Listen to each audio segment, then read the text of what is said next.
Someone make it make sense. Probably a couple.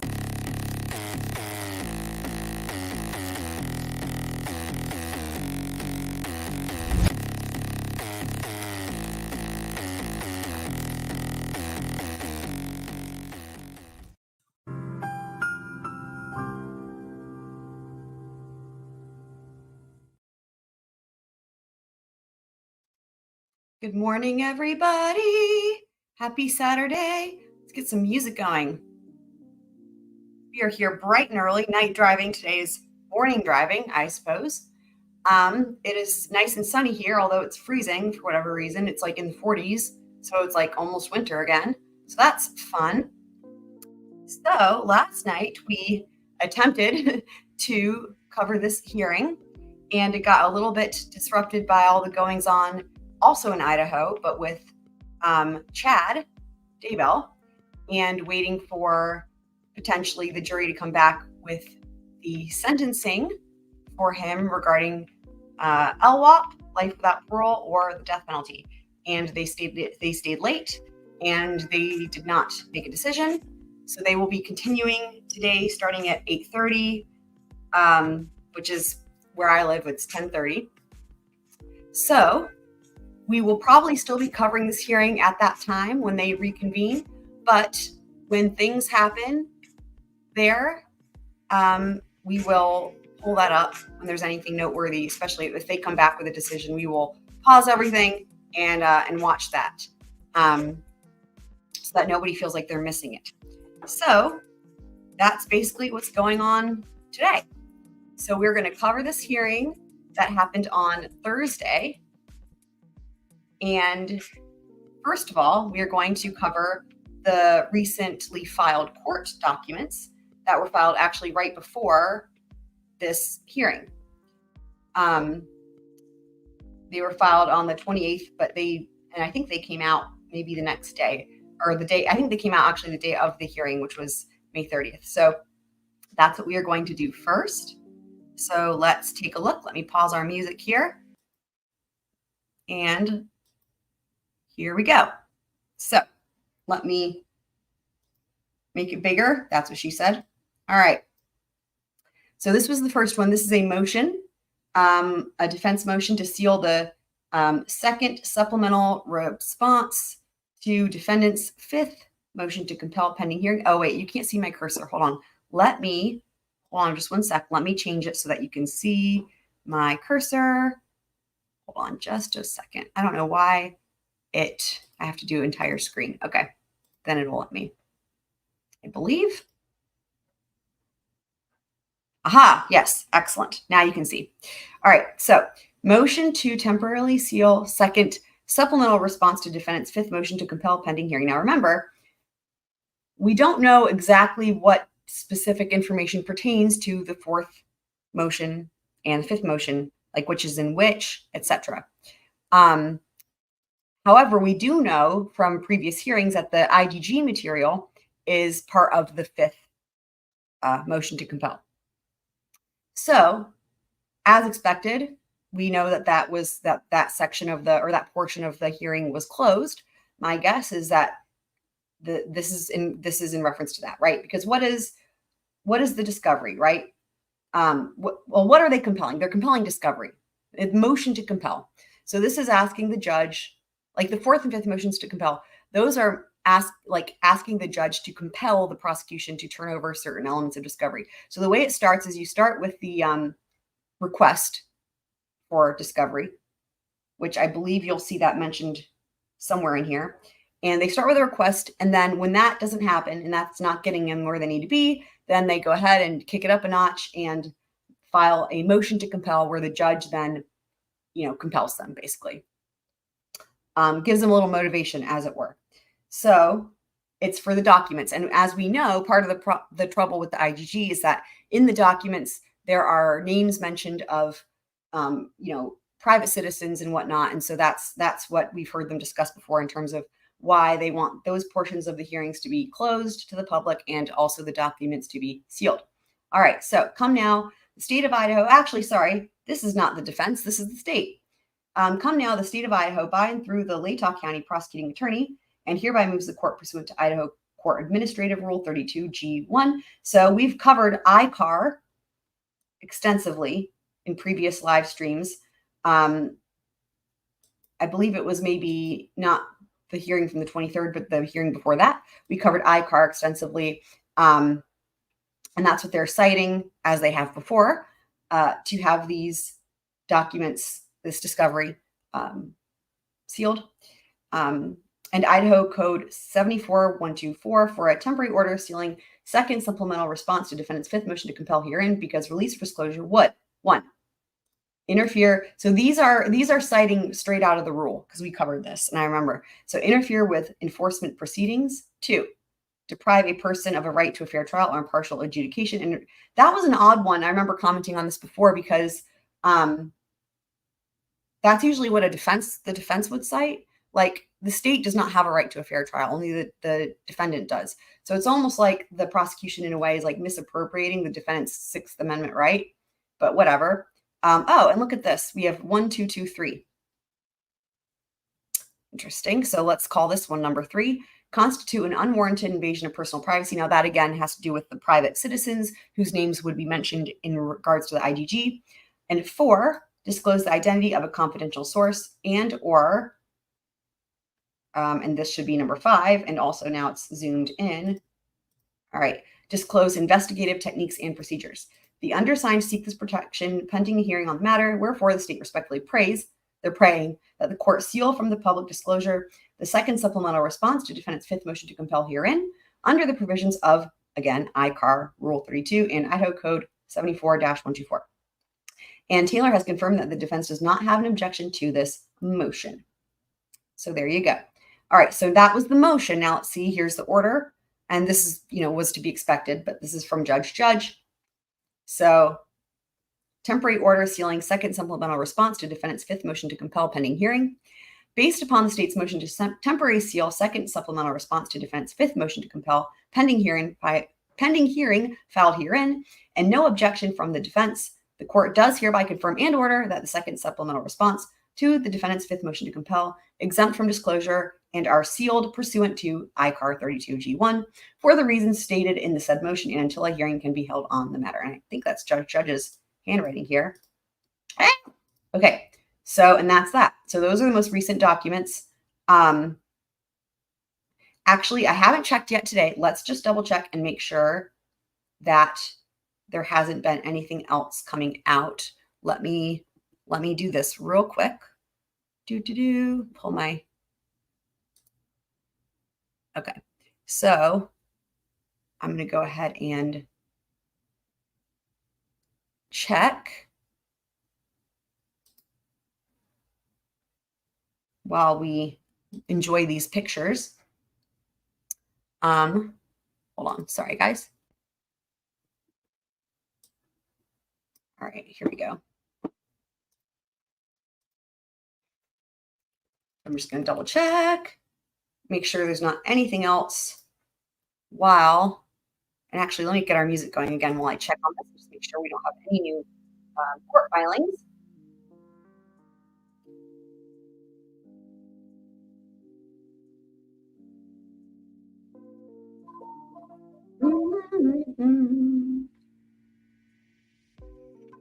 So many court filings in this case.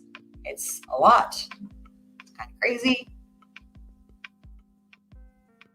Oh, y'all, we have some new documents. Holy shit. They just came out. Holy shit. All right.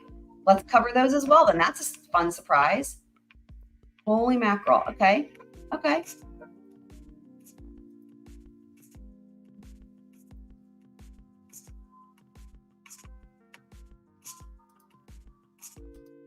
Wow. All right.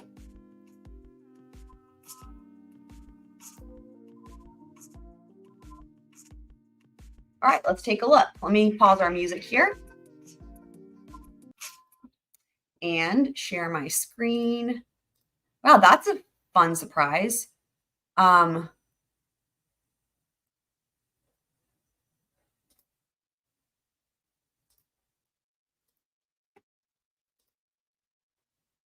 right, here we go. So these are the brand new filings out of Idaho. And hopefully you can see my cursor. It looks like you can. And look, this is Elisa G. Massoff. She actually we're going to be hearing from her in this hearing, She's going to be arguing for the defense for some of this. And I believe she does some cross-examining as well. So, all right, here we go. Stipulated motion to reset hearing on defendant's motion for change of venue. So this is interesting. This would be in response to, remember, there's the polling that was going on with the jury, potential jury pool. So they are pushing out this hearing on the motion for the change of venue. That's going to be an exciting hearing to cover. Holy crap. All right, comes now. Bryan C. Kohberger, Bryan through his attorney's record, and with a no objection, in quotes, from the Latah County, I guess they're saying they said it. We're quoting them. They said it, okay? From the Latah County Prosecutor's Office, and hereby moves this court for an order to reset the defendant's motion for change of venue. Hearing currently scheduled for 6/27 at 10 a.m. Defense counsel is requesting that the hearing be reset for August 29th. So they want to push the change of venue hearing out for August 29th. All right, this is big news. This stipulation is made on the grounds that the defense expert, Dr. Edelman, I called it, I predicted as much, is needing an additional 6 weeks to complete the surveys. Yep. The analysis of the data collected in his expert declaration.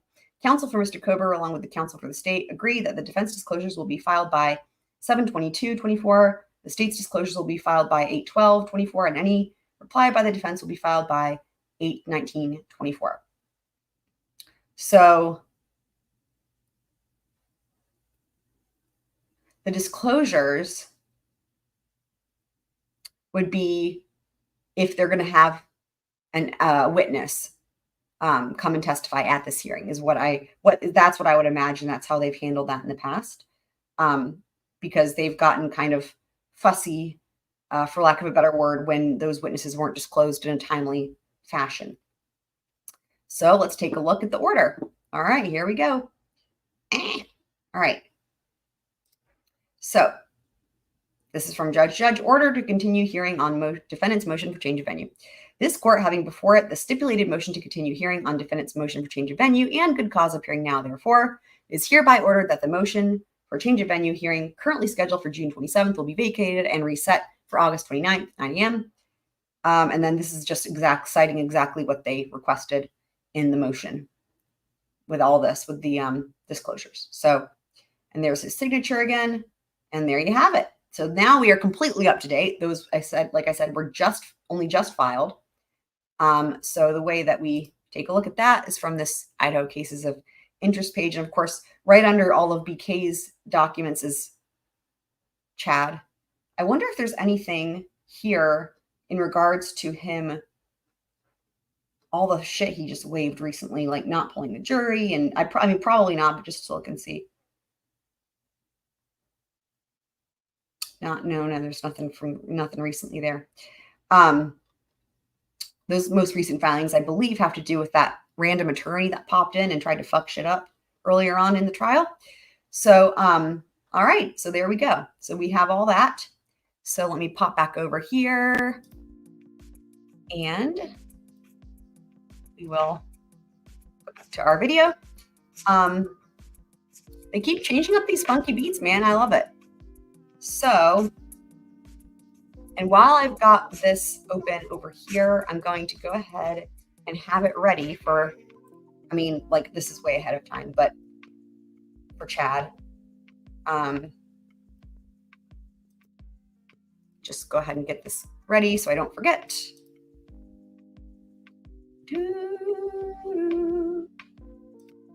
Let's see.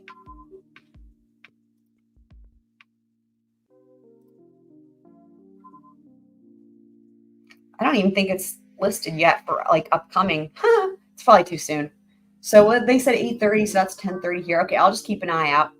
I've got the page open for East Idaho News, so I can just refresh it, and then it should be there.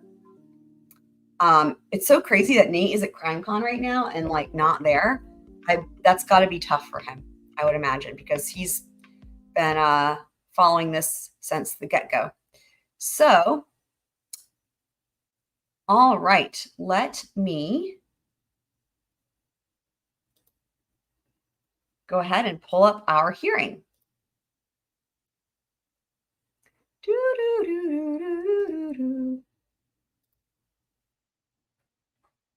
All right, you guys ready?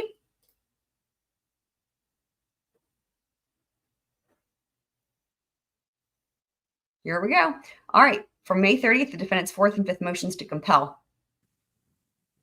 Good morning, everybody. We are now on the record. This is State versus Bryan Kohberger, case number CR 29222805. Mr. Kohberger is present in the courtroom. He's represented by Ms. Taylor, also Ms. Masseth, and also Mr. Logston. The state is represented by Mr. Thompson, Ms. Jennings, Mr. Nye, and Ms. Allen? No. Okay. Is also subbing in for Ms. Beatty. Do I have that right? Yes, Your Honor. Okay, thank you. All right. We have motions to compel discovery, fourth and fifth. There have been some supplements in more recently. I think I got a couple on May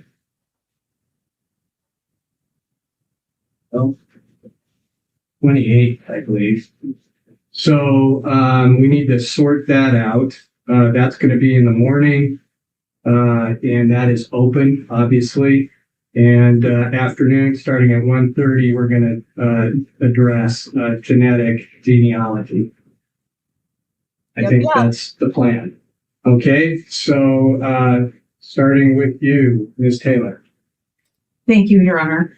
After last week, we had one witness testify, and I have two additional witnesses this morning, and then there will be witnesses this afternoon in closed session as well. Okay. So that reminds me, let's do a quick little recap of key points from the hearing on the 23rd.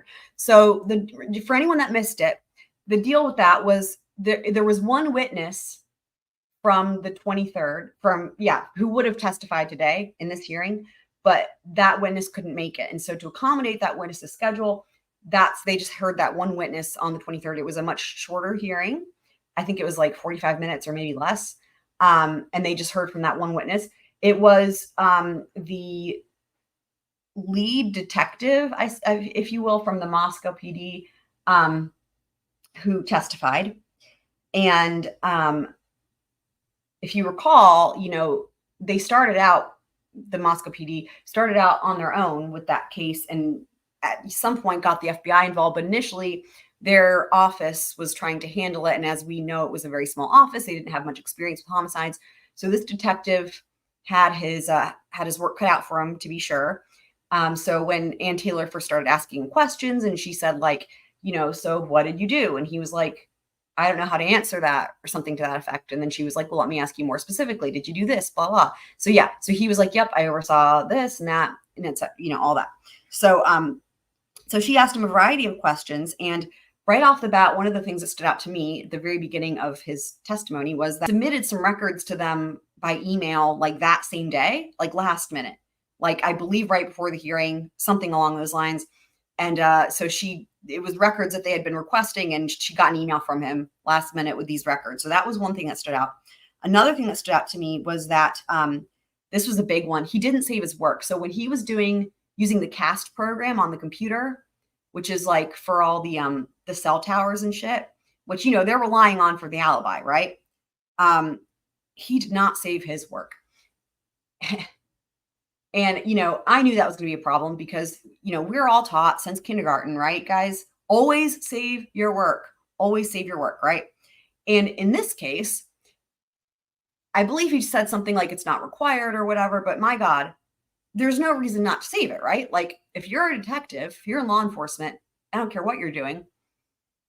If there's no reason not to save it because you can save it, like it's savable, right? Which I would imagine pretty much everything they do of importance is there on the computers, right? Like, you're going to someday down the line need to provide this to the defense and the prosecution for that matter. And people are going to ask you about it. And so to not save it doesn't make any sense, but he didn't save it. And I was like, that's going to be a problem because he said something to the effect of, well, I can always recreate it by doing the same search or whatever. Yeah, sorry, that's just it's not going to cut it. Like you should have saved your work. So that was another thing that stood out. And the third big thing that stood out to me was not necessarily the police department or this fellow, but we learned that the Department of Transportation for the entire state of Idaho apparently does not save their video surveillance. I don't know how to wrap my head around that one. Apparently they have still photos, but in terms of all the highways and public roads and all that for the whole state, they don't have their videos. Like, I guess they just constantly overwrite them. And it's just insane to me. So that's why in order to get like video surveillance, they've had to be making these requests to these public businesses. Like that's where they've gotten it from, whether it's the prosecution or the defense. They are relying on, private residences, private businesses, and all that to get video surveillance because the Department of Transportation didn't save their videos. That's insane to me. I don't even know what what's happening. Like, what are you doing? Like, why are you not saving that? Now, to their credit, as far as the state goes, I will say they have, from what I've seen, the best website as far as a government website for anything regarding their trials and their cases, right? Like where you can find all the documents, there's links to the live hearings. It's very intuitive and easy to use. It's very transparent. It's not outdated and messed up. I mean, it's great. So I will say they've got that going for them as far as the state's concerned. Good job on the website, guys. But we could use a little bit of work on this transportation department not saving their video surveillance. I mean, what's even the point, right? My God. Okay.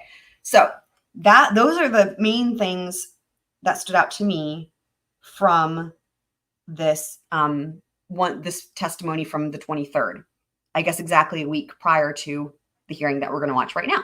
So with that being said, because again, he would have testified during this hearing. So we've got that in mind. And some of that's going to come up in this hearing. So that's part of why I wanted to go ahead and mention it. So now we'll keep going.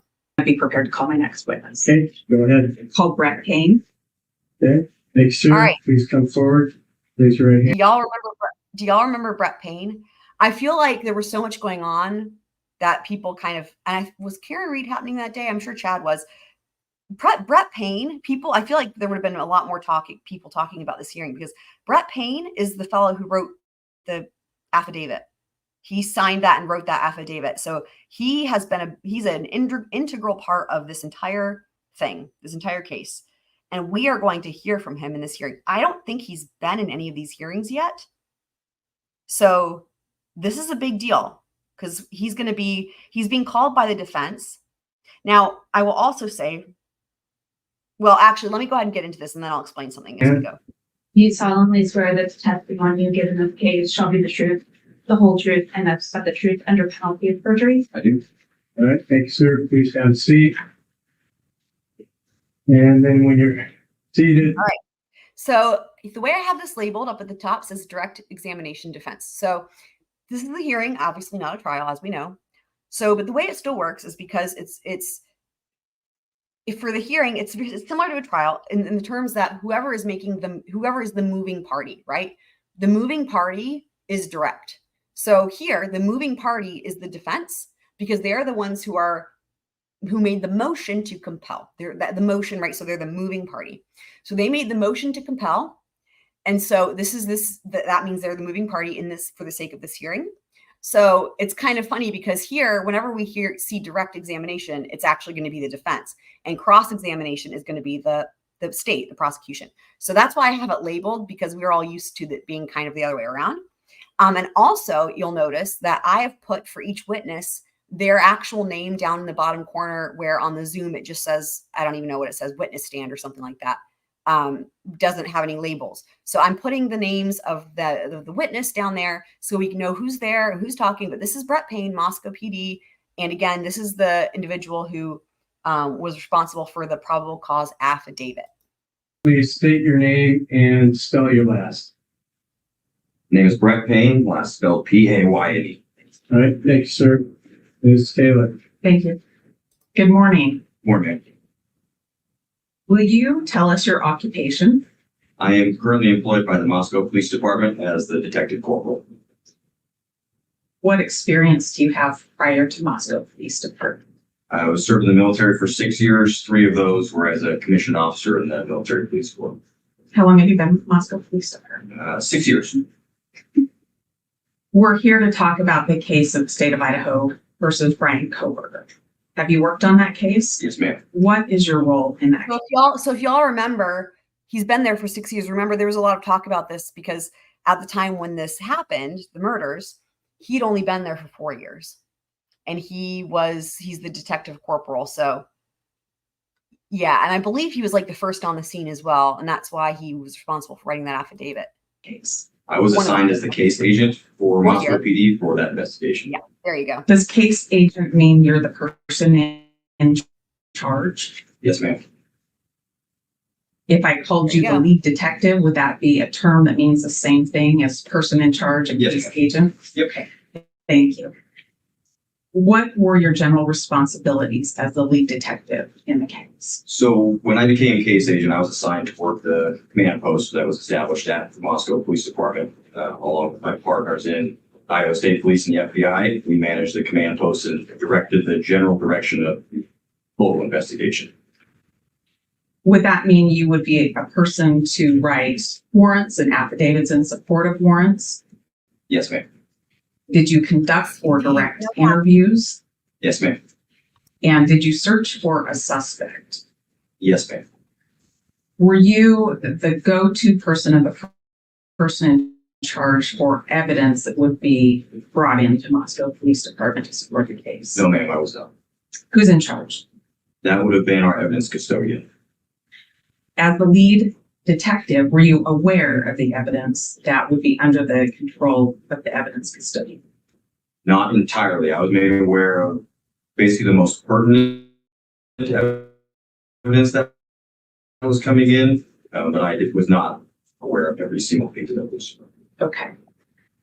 During the course of, I guess, the investigation from November 13th forward, was there videos that were collected, like a video canvas done of the community? Yes, ma'am, there was. Is that something you were involved in?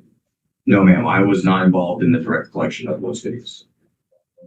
Who is responsible for the video collection and knowing what videos exist? So the way that worked was individual investigators who went out in the community and collected those videos, brought them back to the police department, and provided them to our digital forensics office, and then they were later booked in through that channel. I'm going to pause this and rewind it just a second because I think my internet was having a little connectivity there for a second.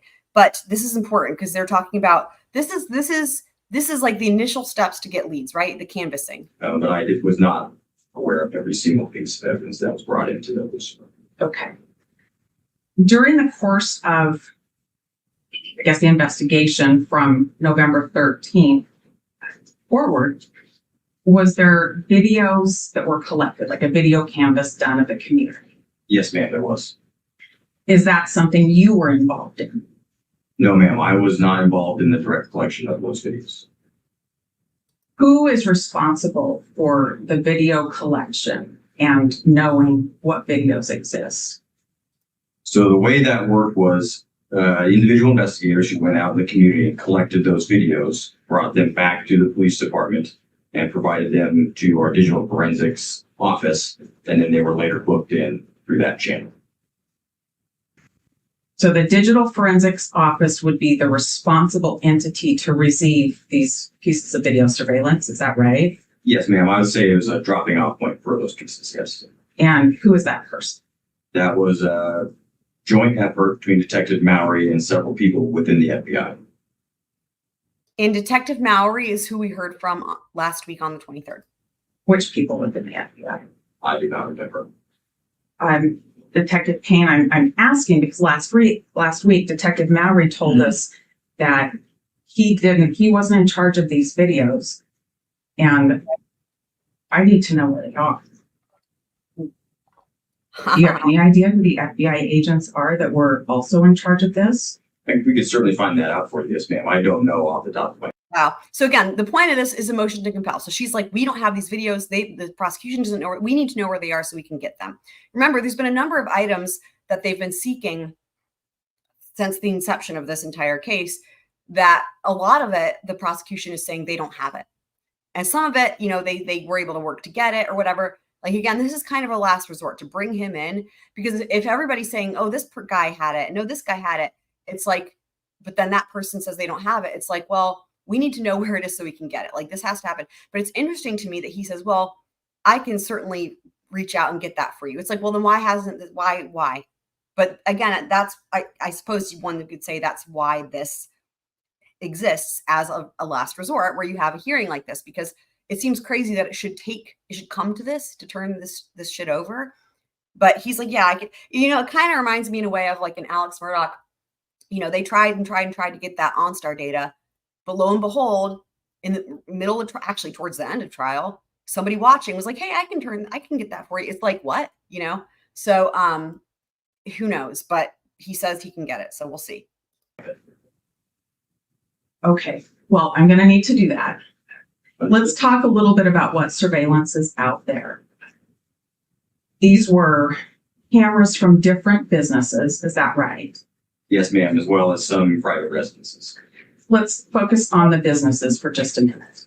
Those would be collected at main points in Moscow where you might find a person of interest. Is that right? Yes, ma'am. We canvassed pretty much the entire city of Moscow looking for places that were willing to or could provide us video. And was it also important to think about if somebody were to come into or leave Moscow, the kind of video cameras you might find on those areas? Certainly, that's good. And that would be the east-west road between Moscow and Pullman. Is that right? Yes, ma'am. Referring to SR 270/Pullman Road. They wanted that to refer to. I know that as the Moscow Pullman Highway. Yep. I think that's the same thing, or Highway 8. Works for me.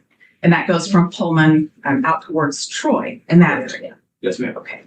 And also important That's in that video collection would be the north-south Highway 95, the north end of Moscow and the south part of Moscow. Is that right? Yes, ma'am. Okay. Now, remember, And guys, so you collect. this case feels like it's been going on for freaking ever. So let's all remember a couple different things. Remember that there was a part of this, there was an issue with, well, okay, I think the defense has taken and will continue to take issue with the fact that initially when they were looking for the car, they had a different year in mind. And I don't remember right off the top of my head the difference in the year, but it was something like a 2011, 2012 or something. And then they changed it to 2013, maybe, Hyundai Elantra. And so that, of course, if you're a defense attorney, you're going to jump on that, right? Because maybe there's more than one White Elantra that was driving around at night in that area, right? And one of them is from that year, and the other maybe say Bryan's Elantra is from the other year, and maybe they, maybe they got them mixed up or whatever. So that is something that I think she's going to be trying to get to as well. I haven't listened to all of this ahead of time. I made the video, but yeah, so some of this is going to be the first time I've heard it as well, and we'll be discovering and learning along together. Did business videos or had that done, but who I need to talk to about this would be Detective Mallory or an unnamed FBI agent. Do you Or understand that? the agents who were the officers, investigators who collected that specific video would have written reports, to the best of my knowledge, stating such that they collected video from X, Y, and Z. That would be the best person to speak to about that particular video. That person, how much But you if want they to bet? collected it How and much you want to bet that person's going to be like, yeah, go talk to Brett Payne. gave it to Moscow Police Department or the digital evidence people, isn't it your department that I'd be looking at and say, where is this now? Right. She's probably Yes, ma'am. already gone down that avenue then, right? Well, I'm going to talk about some of those specific ones, but you brought up residential cameras in that canvas as well.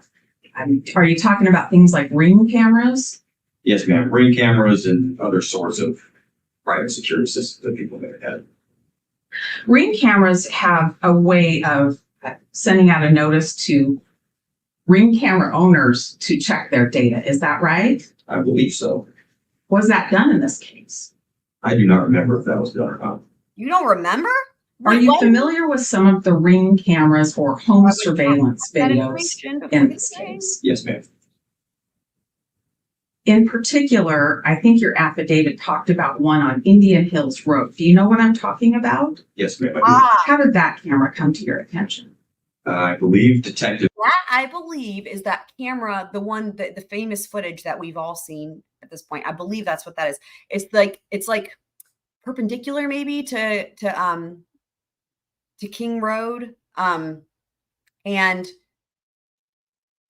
it was the one that caught that. It was some of the most important footage that we've seen, where it had the Elantra turning and making that turn, and it was right around that time frame. I think that's what they are talking about.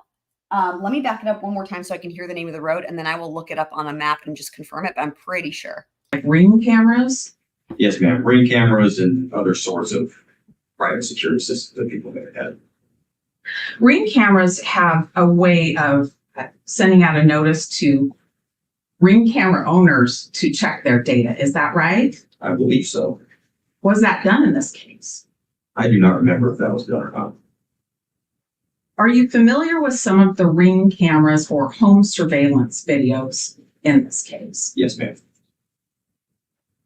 In particular, I think your affidavit talked about one on Indian Hills Road. Do you know what I'm talking about? Yes, ma'am, I do. How did that camera come to your attention? I believe Detective Vargas works for MPD. She contacted the residents at that, or the person who lives at that residence, and they provided that camera footage to Detective Vargas. Do you know why she contacted them? I believe it was part of just the video canvas, best of my knowledge. Now, I want to talk about some of the specific businesses, and you mentioned that I'd be looking at a police report to tell me if it existed or not. As the case manager or the detective, are you familiar with the reports from other officers that may have talked about turning in videos? Some of them, certainly not all of them. Okay, so she's saying Indian Hills Road. I'm seeing Indian Hills Drive on Google Maps.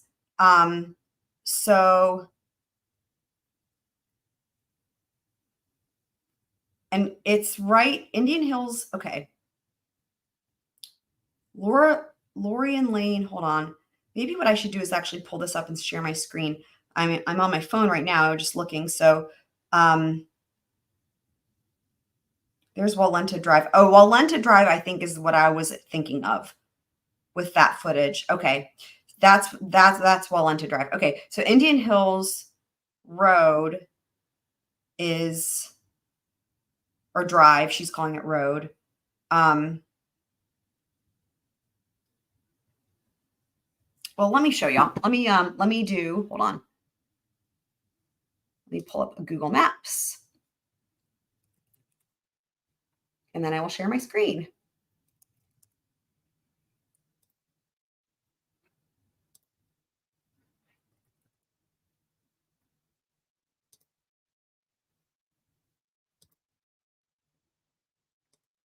Okay, hold on just 1 second. Let me share my screen.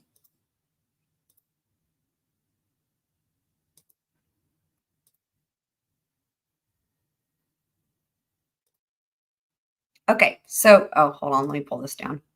Oops. Okay, so, all right, so let me zoom in.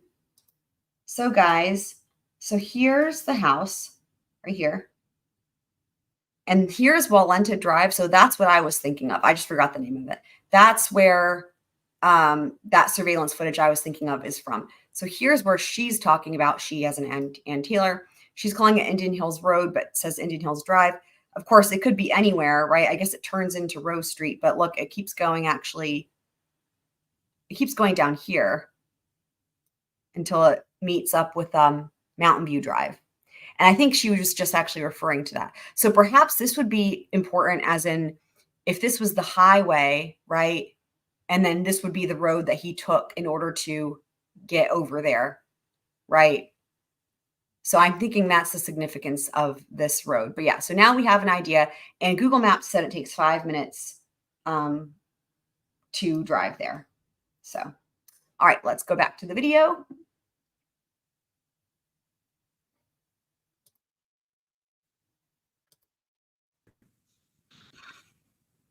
Your Honor, I'm going to ask that he be handed 2 defendants' exhibits. They are RR and SS. One of the videos I want to talk about comes from the Red Star Coffee Company. Do you know where that business is located? Yes, ma'am. Where is it?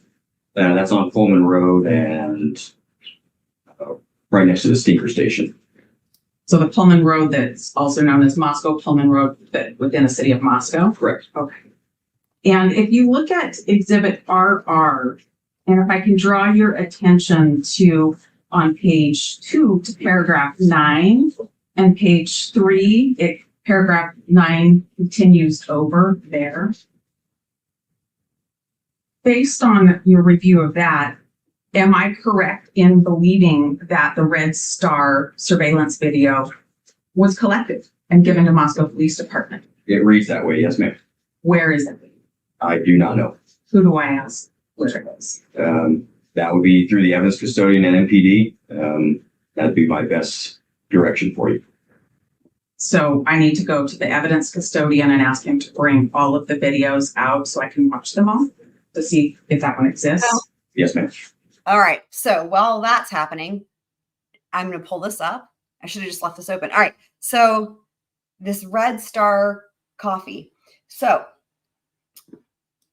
here's 1122 King Road. Again, this is 5 minutes drive. Let's zoom in. University of Idaho. So they talked about this on the hearing on the 23rd. So this place, let's actually see if we can do a street view. All right, so there it is. So you guys remember how there was talk of the gas station surveillance? I think we may have even seen that or reheard. Again, some of this, it feels like for fucking ever ago, but that's the gas station. So let's do this. Let's do, let's walk. All right, there it is. That's the gas station. So that footage, to the best of our knowledge, exists, right? Look at this dinosaur. I love that. That's cute. Sinclair, we don't have that here. But the defense doing their job, right, is like, well, let's also get the surveillance footage from right beside it at this teeny tiny little coffee place. What? Oh, okay. So there it is. So it's in the parking lot of the gas station. It is tiny, like, wow. Okay, there it is.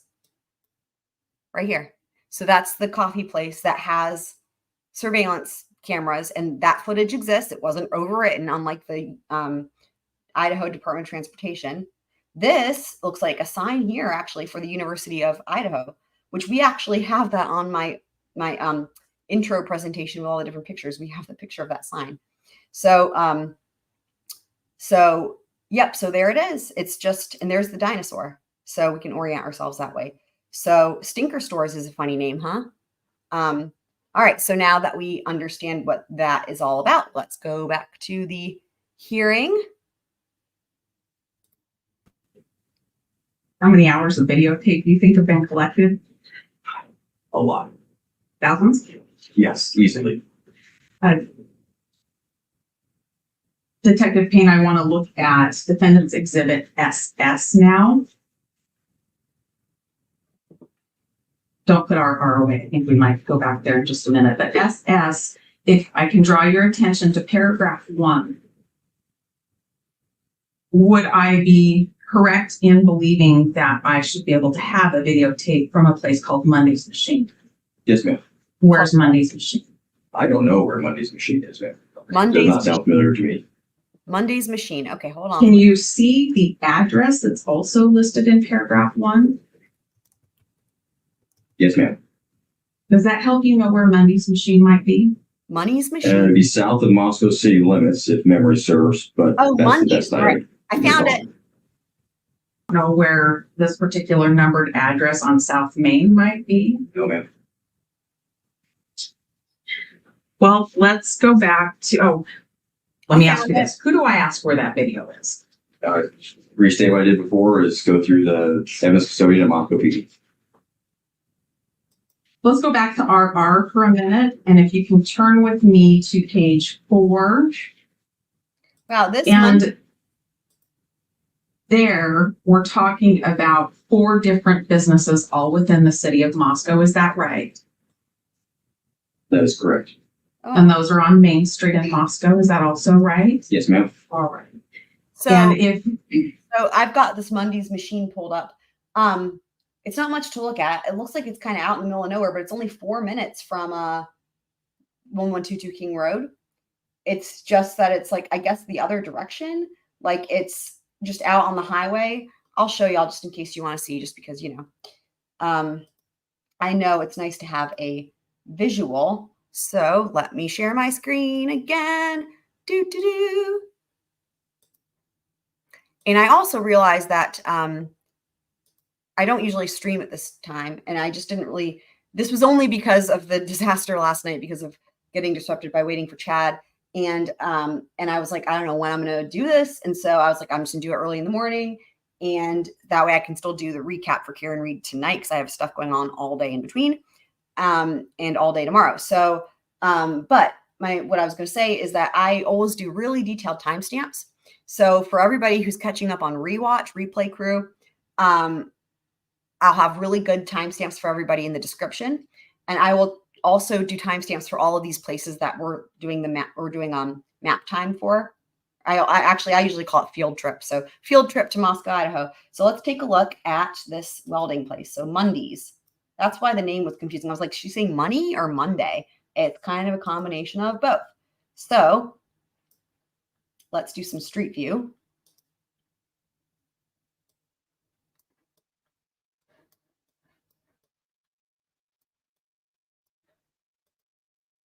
Oh, wrong way. Yeah, see what I mean, though? It's like a very different looking area. Okay, there it is. Look at this, just Idaho, right? There it is. So my guess, it sounds like they've got surveillance cameras and surveillance footage that exists, and the defense does not have it. That's a problem. We need that.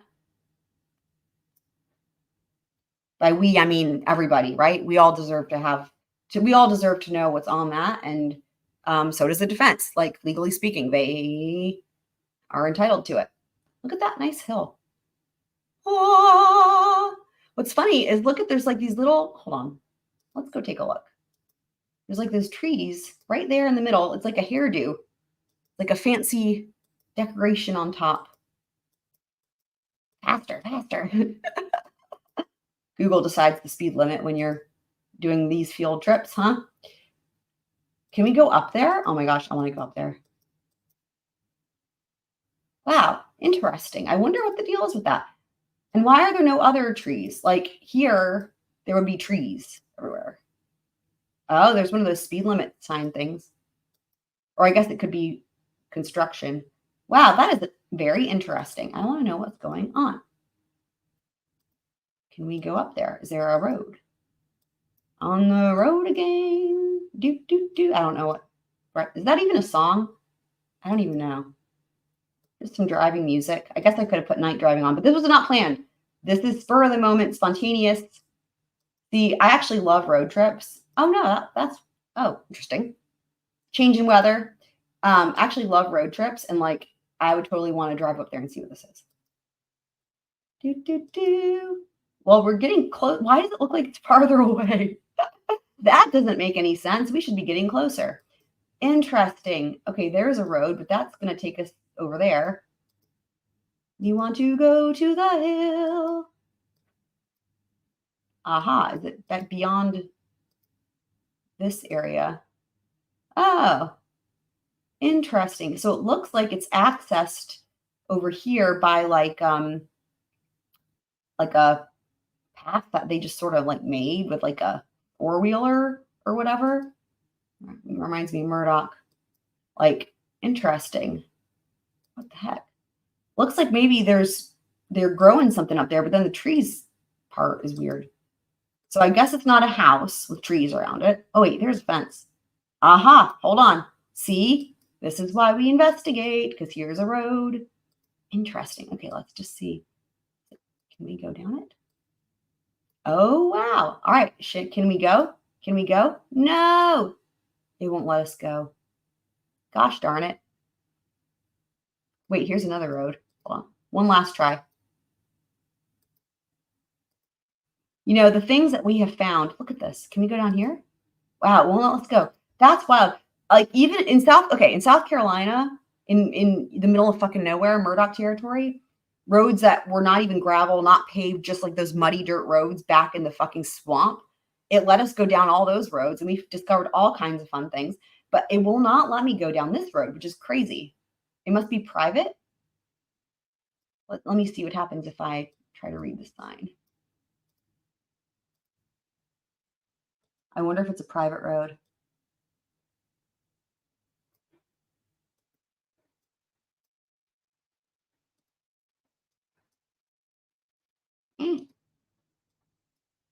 Cycle Road. Clyde Road. I can't read. Clyde Road. That does look private, doesn't it? Yeah, that looks like a private road. Crap. That sucks. Oh, well. Oh, look. There's some houses up there on this hill. I wonder if the trees are just over yonder. Clyde Road. All right. Well, there we go. Let's go back to the hearing. Excellent detour. Always fun. I read the first sentence in that paragraph. Am I correct in believing that Moscow Police Department should be in possession of all of those videos? It reads that way, yes, ma'am. Where are they? I would have to direct you to the videos that have been turned into Boy. the evidence lab in Moscow PD. I want to talk a little bit. I'm going to move from videos now, and I want to talk a little bit about affidavits and search warrants that you wrote. Can I ask a question? You're not asking to admit these exhibits? Your Honor, I haven't. I just wanted to make sure. Yeah, I haven't. The court has those in a pre-filing to put the court and counsel on notice of things we talk about. I'm not going to ask that these be admitted this way. Detective Payne didn't write them, but he's familiar with the content. So I think I have your questions answered. Thank you. Let's talk about affidavits and search warrants for a minute. Did you author affidavits in this case? Yes, ma'am. Oh, yeah. Good. Did you use affidavits you authored? I assume everybody's read that that's watching this, although making assumptions is never a good idea. But if anyone has not read that and wants to go over it, which, I mean, it might be a good idea to do anyway, right? Like as a refresher, we can always go over that. I can do that as a live stream, or I can even just kind of read over it and do it as like a video. But y'all just let me know in the comments or in the live chat if that is something that you would like to go over again, and we'll do it. In support of search warrants to obtain information that you wanted to take a look at. Yes, ma'am. And did you author the affidavit that was used for the arrest warrant for Bryan Kohberger? Yes, ma'am. What did you rely on when you wrote these affidavits? Be more specific. Yes, let's focus on the affidavit for the AT&T records. There were two search warrants on December 23rd, of 2022. Right, we always hear Are you Verizon. with me? Yes, ma'am. Okay, so let's talk about those search warrants and the affidavit. First, the affidavit. What did you rely on in the affidavit you wrote for the first AT&T search warrant on December 23rd, 2022? It was a conglomerate of interviews, data received from cell phones, my observations of some surveillance footage that was taking place, various other things. Go down the line. If you could be more specific on specific parts, I'd be happy to tell you what I'd like. There was a part of the affidavit where you talked about WSU officers identifying White Elantras. Yes, ma'am. And there was a part of the affidavit where you talked about 2011 to 2013 Elantras. And squirrely, here it is. Squirrely crystal ball strikes again. Wow, there it is. Okay, so we're going to hear the years. Remember, I was like, I don't remember exactly the years, but I thought there was something like 2011, 2012, and then 2013. So let me back it up just a second. Observations of some surveillance footage that was taking place, various other things. Go down the line. If you could be more specific on specific parts, I'd be happy to tell you what I'd like. There was a part of the affidavit where you talked about WSU officers identifying White Elantras. Yes, ma'am. And there was a part of the affidavit where you talked about 2011 to 2013 Elantras, and then it expanded to 2016 to include the year of 2016 Elantras. Yes, ma'am. What I want to know first is what you relied on to expand that search from 2013.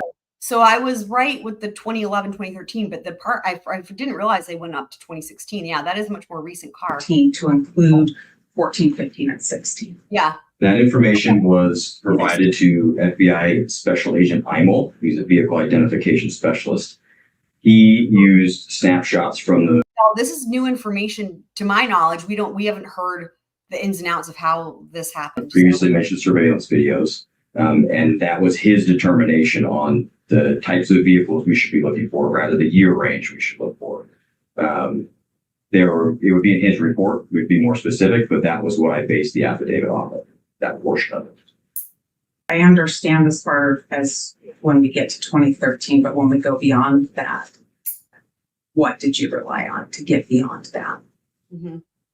It would have been his input as an expert in vehicle identification. That's what.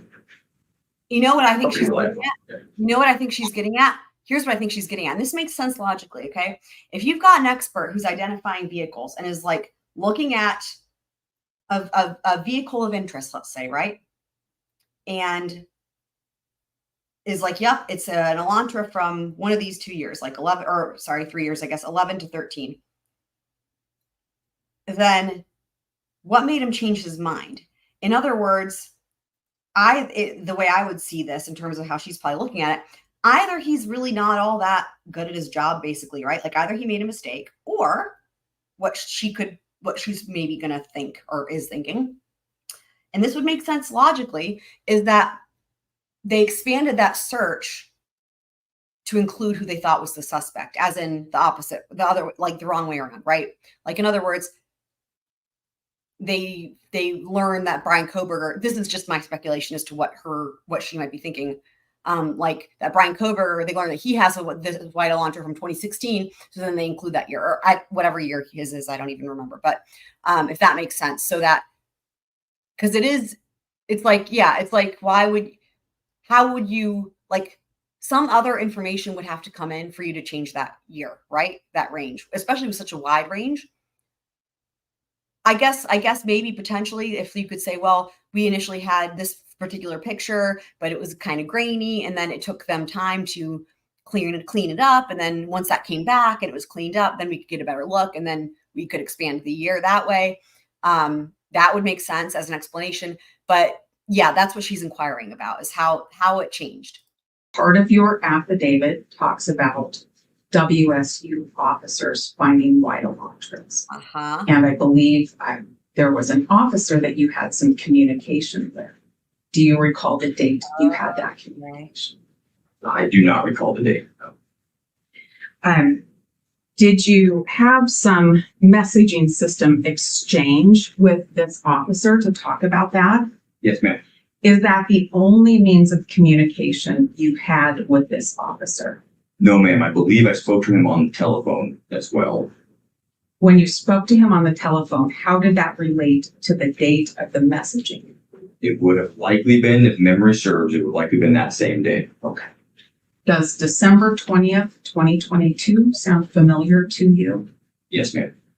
And so this conversation with this officer from Washington, it related backwards to when he noticed an Elantra. Is that right? Yes, ma'am. But when he noticed it, you didn't know about that yet. Is that also correct? That is correct. Okay, so you don't know about him or talk to him until December 20th, 2022, correct? Yes, ma'am. That's correct. In your affidavits, did you rely on cell phone information and cell phone location information? Yes, ma'am. Did you work with cell phone records yourself? No, ma'am. Did you see cell phone records yourself? Yes, ma'am, I did. When was the first time you saw cell phone records that were attributed to Bryan Kohberger? I do not remember what date that was. Well, maybe you can give me an estimate. We know on the 20th, you're talking to WSU about an observation from a month before. And we know on December 23rd, you're asking for AT&T warrants for information. Can you narrow That's it a down? yes. Sorry, Judge. That's a yes. You can, I just want to get the record. Yes. Yes, that's Okay, correct. thank you. So between those 2 days, does that help you identify the first time you saw cell phone records related to Bryan Kohberger? Memory serves, the first time I saw any cell phone records related to Bryan Kohberger was after we received the return from the first search warrant. Just to be sure I'm tracking with you, when you say the return from the first search warrant, we're talking about the first AT&T warrant. Yes, Is ma'am. that right? That's correct. And in that warrant, you were seeking 48 hours worth of records. Is that right? Yes, ma'am. Okay. So if I call those the 48-hour records, we'll both be on the same page? Yep. All right. You wrote your second AT&T warrant for, When she says 48-hour records, she's not referring to like the TV show, just to be clear, because I know it's like, I think 48 Hours has done a number of specials on this case. She means just a 48-hour time period, because they have to start with that first, and then they can expand their search warrant to a broader time period after an initial return. But they have to start narrow, right? Because otherwise it's just too much of an infringement on somebody's rights. So they have to start narrow. So that's the 48 hours. If she ever says 48 hours, just know that that's the 48 hours. I would imagine it's like 48 hours before and after, right? With like the day in question of the homicides in the middle. That would be what I would think. But that's what that's referring to. So a much longer period of phone records that same day, December 23rd, correct? Yes, ma'am. That's correct. How far ahead of that warrant did you see the records? It would have been upon the receipt of the 48-hour records that came in from AT&T. Immediately after receiving those, I began writing that second section of the second AT&T warrant for the longer period. If that makes sense. It does. So you get these records and you take a look at them and you start writing your warrant. Is that right? The records were provided to FBI Special Agent Balance, who began deciphering them. I'm not an expert in cell phone records. That was the next thing I was going to ask you. So, no, ma'am, I'm not. So, he was the one who was conveying that information to me so I could understand what it was. So do you get the records and then get them to him somehow? Yes, ma'am. The records do they go directly to Balance? I do not recall what the distribution was on the return itself. I do not recall that. Are you and Balance exchanging emails about these records? No, ma'am. Not that I remember. How did you get them to them? We were co-located. At the time, Detective Balance was at the Moscow Police Department about 30 feet down the hallway. Are the two of you exchanging text messaging during this time? I do not remember if we texted during that time. I may have a record that would refresh your memory. I'm certainly not seeking to have these admitted, but I'd like to hand him some records to see if we can refresh his memory. Do you recognize what's been placed in front of you? No, ma'am, I do not. Okay. Does reading the content of some December 23rd messages refresh your recollection about participating in text messages with Nicholas Balance? It really does not, ma'am. Will you look at, there's 3 separate stapled documents. Will you move that one and go to the next one? I do vaguely remember that exchange, the one at the top of the second. Is that the one that starts with you identifying yourself? because he was trying to So say, it starts with the message says, group text for this weekend. I have to say, she's very measured, methodical, polite, and I appreciate that she doesn't actually waste any time. Like, she speaks clearly. You know, I mean, I know this is a hearing and not a trial, but I would imagine this questioning, I mean, this is an examination. It's probably pretty similar, but we hear all the time in trials where, you know, they ask a question and then there's a really long period of time before the next question. And then again, you know, I think it's like there's 2 elements to this, right? There's like how fast somebody talks, but then there's also the amount of time between questioning, right? And I'm fine with people that talk fast. I talk fast. I can, you know, And it's, you know, so, but if somebody talks slowly, that's fine too. But I really can't stand the really long pauses between questioning. I mean, I understand if you're having to get an exhibit or whatever, but sometimes it's like, I mean, it's plenty of trials, you know, you hear that. And so she's very methodical. And I appreciate that. It's easy to follow. And Nick, And again, patient and polite, even when the officer is like, you know, I don't know, blah, blah. And like, you know, seems like he probably should know, but you know, that attitude might change, of course, in a trial, you know, and he'll definitely be called, right? We think about that, right? Like this guy will be one of the first witnesses that the prosecution calls, more than likely, right? Early on, considering he was one of the lead, you know, detectives for this case. So Brett and Darren. You look at that third one. Seems vaguely familiar. Okay. So just so I'm clear then, Nick Valance is at Moscow Police Department when you're getting, on December 23rd, when you're getting these 2 warrants. Is that right? If memory serves, that's correct. Okay. Well, you told me that you're not the guy who understands how to interpret these records. Do you know anything about cell phone towers? Very little, ma'am. Okay. So when you wrote this second AT&T warrant, you have possession of Bryan Kohberger's call detail records or AT&T records, but you don't know what they mean, so you're relying on somebody else. Yes, ma'am. Who all did you rely on? Mainly it was Special Agent Valance. He was my main point of contact for understanding what was going on. Okay. In fact, in your affidavit for the second AT&T report, there's a couple of maps in there. Is that right? Yes, ma'am. And one of them has some video camera information. That's the first map. Where did that come from? I do not recall. If you have a copy of it, I can refresh my memory and tell you. I bet I do. You're referring to there's 2 maps. The WSU focus map you're referring to, it's completely washed out on this copy. You can see what it is. It's hard to see, isn't it? What I want to know is that's my point. That's what clever. you relied on to get that first one that talks I'm about. going to say that again. That was clever. She hands it to him. She's like, here, let me refresh your memory. He's like, oh, I can't really see. And she's like, that's hard to see, isn't it? That was really clever. Well done. Well done. Wow. In fact, in your affidavit for you had just been like, oh, was the map hard to see? He probably would have been like, no, right? Or the second AT&T report, there's a couple of maps in there. Is that right? Yes, ma'am. And one of them has some video camera information. That's the first map. Where did that come from? I do not recall. If you have a copy of it, I can refresh my memory and tell you. I bet I do. You're referring to there's 2 maps. The WSU focus map you're referring to, it's completely washed out on this copy. You can see what it is. It's hard to see, isn't it?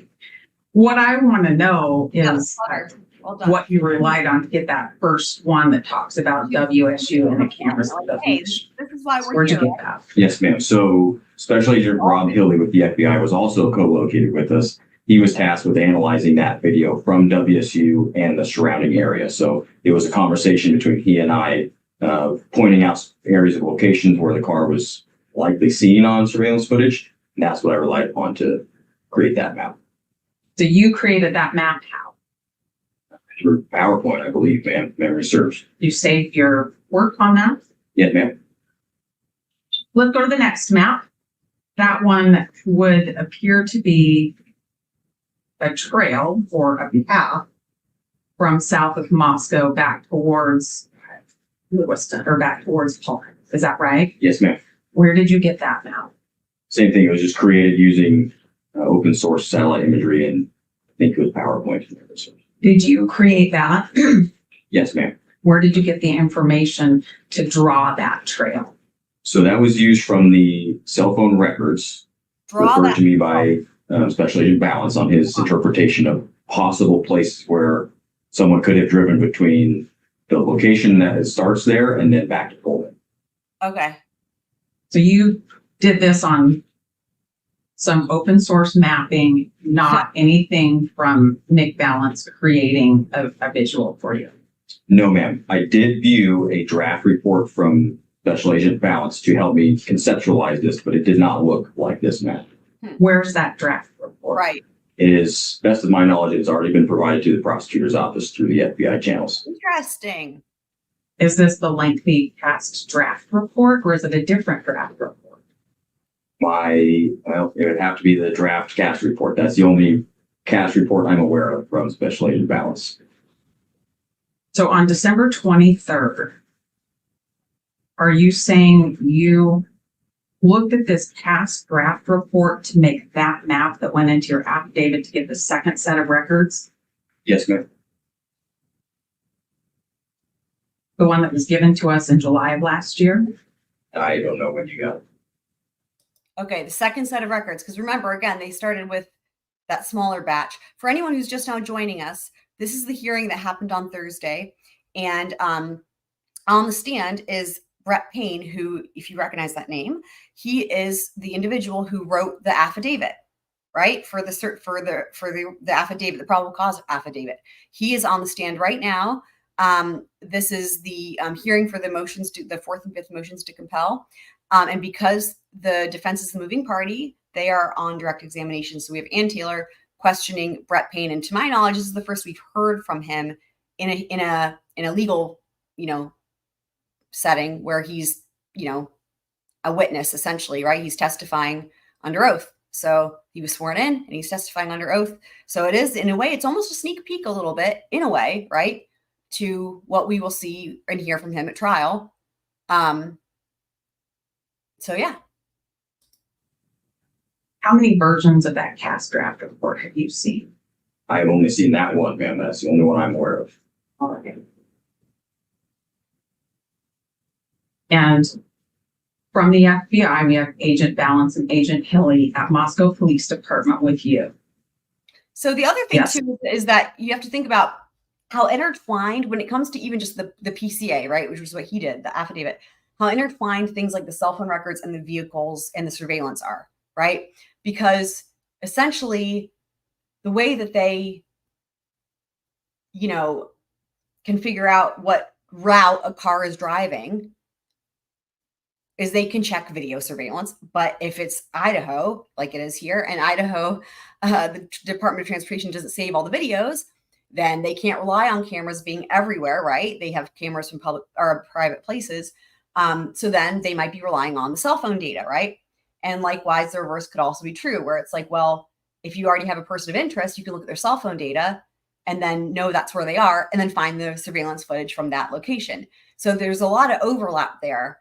And you can see why it's important to know what thing happened first in order to figure out, how did they arrive at him as a suspect, which is something that she has been asking a lot. We've heard this before in other hearings, that she still, I think it was even just recently, she said, we still don't even know how they arrived at him as a suspect. So I'm sure all that, that's why we're here, right? These motions to compel. But we're learning a lot of information in the process. So Yes, ma'am. And all of this work is done with verbal communication. Is that right? The majority of it, yes, ma'am. And Nick Balance's cast draft report. Correct.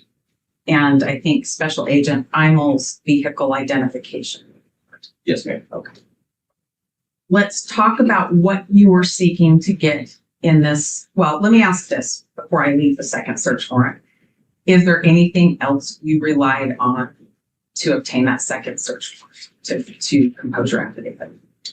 Like I said earlier, we relied on cell phone records from surviving roommates as well as the victims. We relied on interviews with the two surviving roommates that were present at the time. We relied on the surveillance footage, cell phone data. wait, how would their cell phone records, hold on, let me back that up. How would their cell phone records though? Let me listen to the question again. Moscow Police Department with you. Yes. Yes, ma'am. And all of this work is done with verbal communication. Is that right? The majority of it, yes, ma'am. And Nick Balance's cast draft report. Correct. And I think Special Agent Imel's vehicle identification. Yes, ma'am. Okay.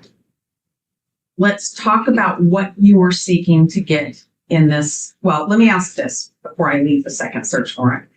Is there anything else you relied on to obtain that second search warrant? Okay, so the question was, is there anything else you relied on to obtain that second search warrant? To compose your affidavit.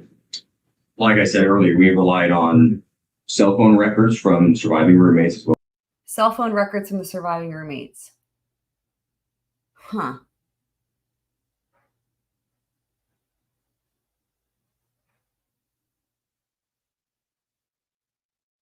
But these are the search warrants for like his phone records and stuff. So that's interesting. Let me write it down to timestamp this because that is interesting. So he's saying relied on the cell phone records of the surviving roommates. Were they in communication with him?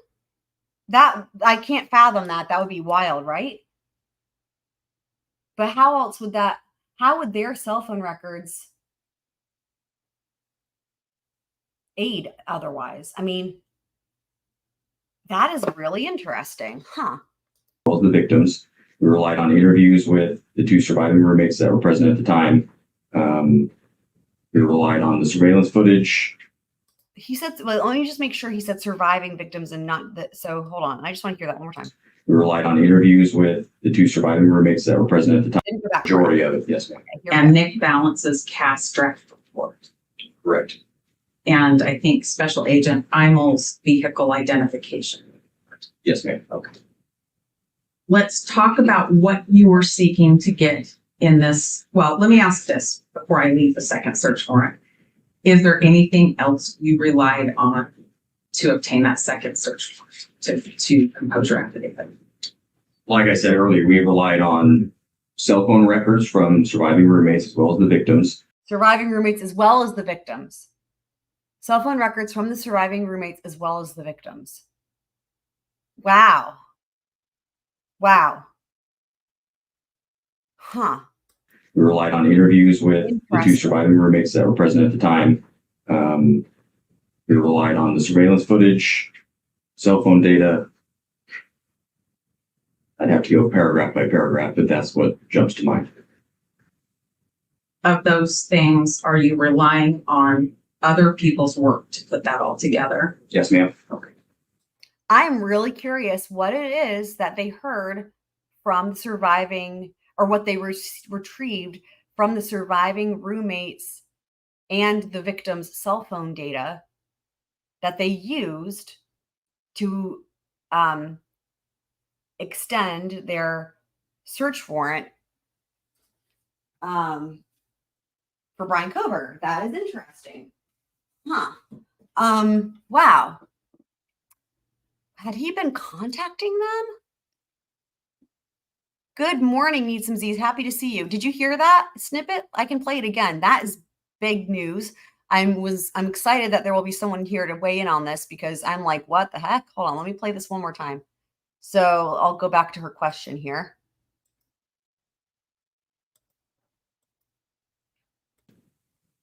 Let's talk about what you were seeking to get in this. Well, let me ask this before I leave the second search warrant. Crazy. I need to hear. Is there anything else you relied on to obtain that second search warrant? To obtain the second search warrant. To compose your affidavit. Like I said earlier, we relied on cell phone records from surviving roommates as well as the victims. We relied on interviews. Wow. But here's the thing. There's been so much going on in law and trials this week. I don't think, I mean, this is just, there's been a lot of good information coming out in this trial that I've not heard anything of. I think nobody's really sat down and like paid attention to this hearing, which is understandable, you know, but that's why I really wanted to do it because, like, you know, this is crazy. And again, since I know you're just joining here, like this is Brett Payne who wrote the affidavit, the probable cause affidavit, if you remember. Oh, okay. So you've already seen parts of the hearing. Okay. Yeah. I have not watched the entire hearing, because as you know, I've been covering Carrie Reed as well, but, I put the video together, and by the way, I edited out, you know, any of the long pauses and stuff. I shaved off about 40 minutes from the original, version that you can watch on like Law and Crime or whatever.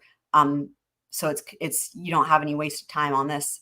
Oh, you watched it live too. Okay. Cool. Well, thank you for that heads up. Used with the 2 surviving roommates that were present at the time. We relied on the surveillance footage, cell phone data. I'd have to go paragraph by paragraph, but that's what jumps to mind. Of those things, are you relying on other people's work to put that all together? Yes, ma'am. Okay. Now I'm ready to talk about the things that same day as the first one. And was there anything else from AT&T that you saw or relied on to get the second one off the ground? No, ma'am. And in the first AT&T search warrant, are you aware that part of the request was for timing advance reports? Yes, ma'am. And in fact, that also appears in your second search warrant request, right? Yes, ma'am. All right.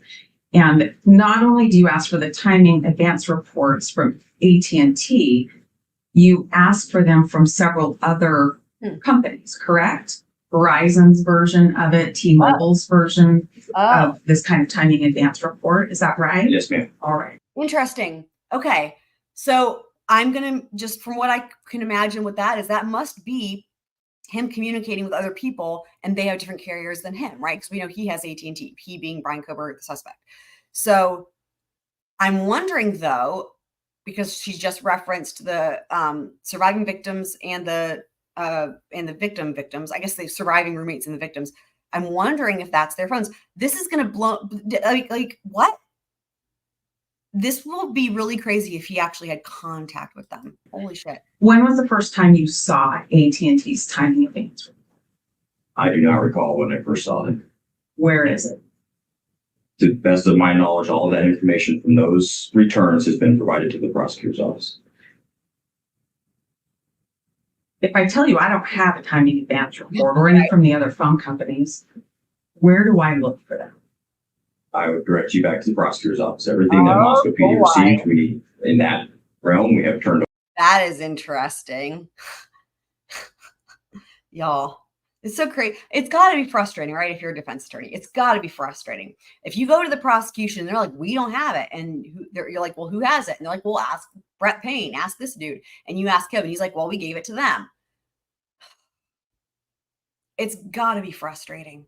And they're entitled to it. It's got to be fucking frustrating. You know, it doesn't even matter like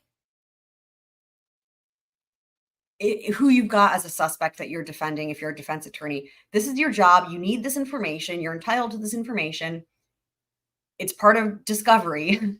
Like, and honestly, I will just say that trying to get this part of what potentially, I mean, there's a number of things that are causing these delays, right? But I would imagine there's no way around it. The fact that they still are missing so much of this discovery is a huge part of it, you know? That's a problem. And yeah, it's also not really that great of a look for law enforcement either, right? Yeah. Are you thinking of the defense, the expert dude who comes on a little bit later? That might be, I caught a little snippet of him as I was editing the video. He seems like a legit motherfucker. You know what I mean? Like, I was like, okay, he knows his stuff. He seems really credible. And I just heard the very beginning, but like, I loved when he was like, yeah, I've only ever testified for the prosecution. I've never testified for the defense before. I was like, she did a good job finding him. So yeah, right? It's like, you can't do your job. And it's just like in kindergarten, right? When it's like, I gave, they have it. And then you go to them like, no, they have it. It's just really like, it's shit like that. I haven't seen that since being a little kid or something, Over to my knowledge. But you've seen this report. Is that right? I do not recall if I've seen the timing advance reports. I'd have to see what it even looked like to know if I'd seen it. Do you know what it is? Not particularly. I'm no expert. Okay.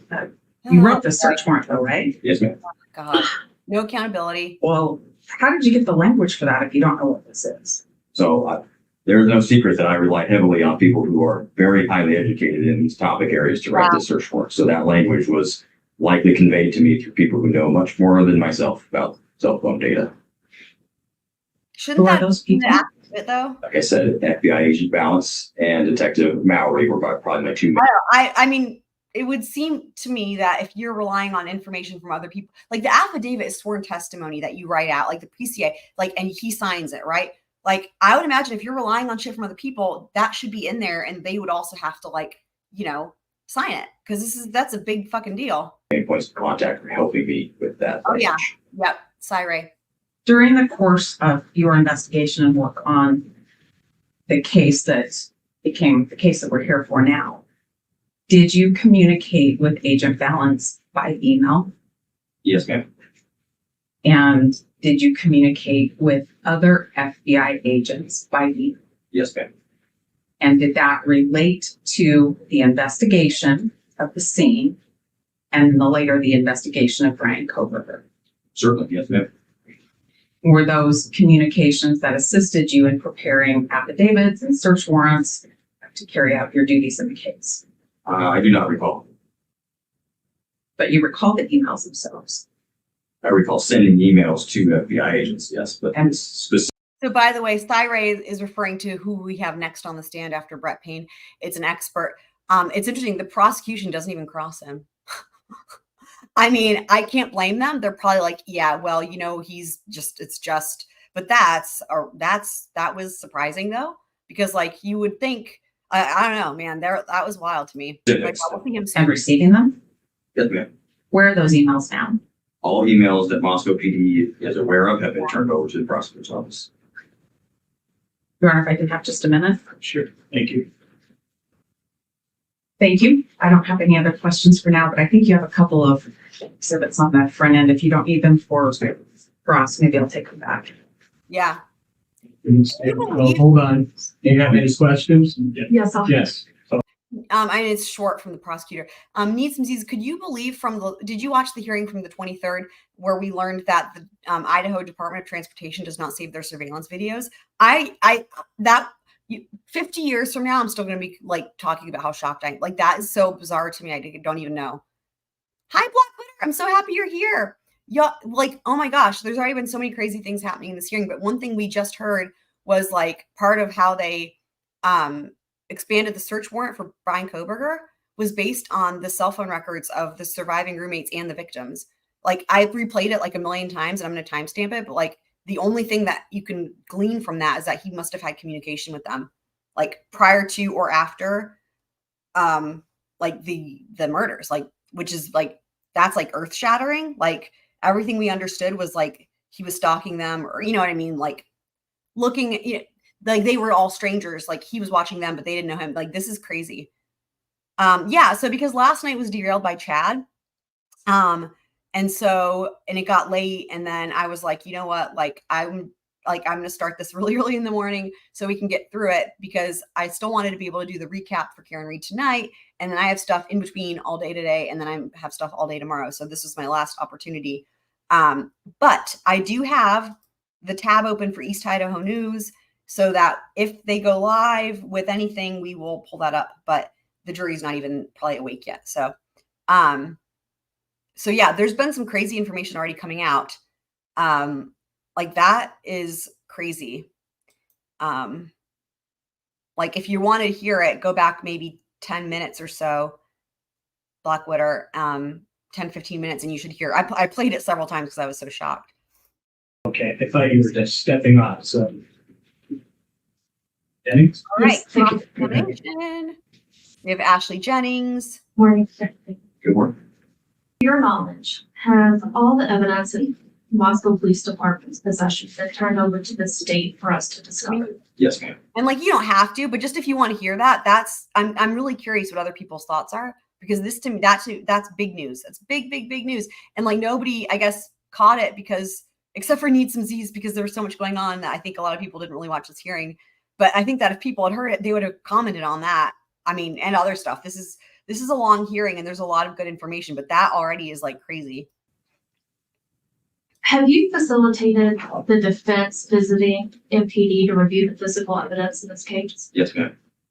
Approximately how many times have you done that? I had to guess, I'd say 6.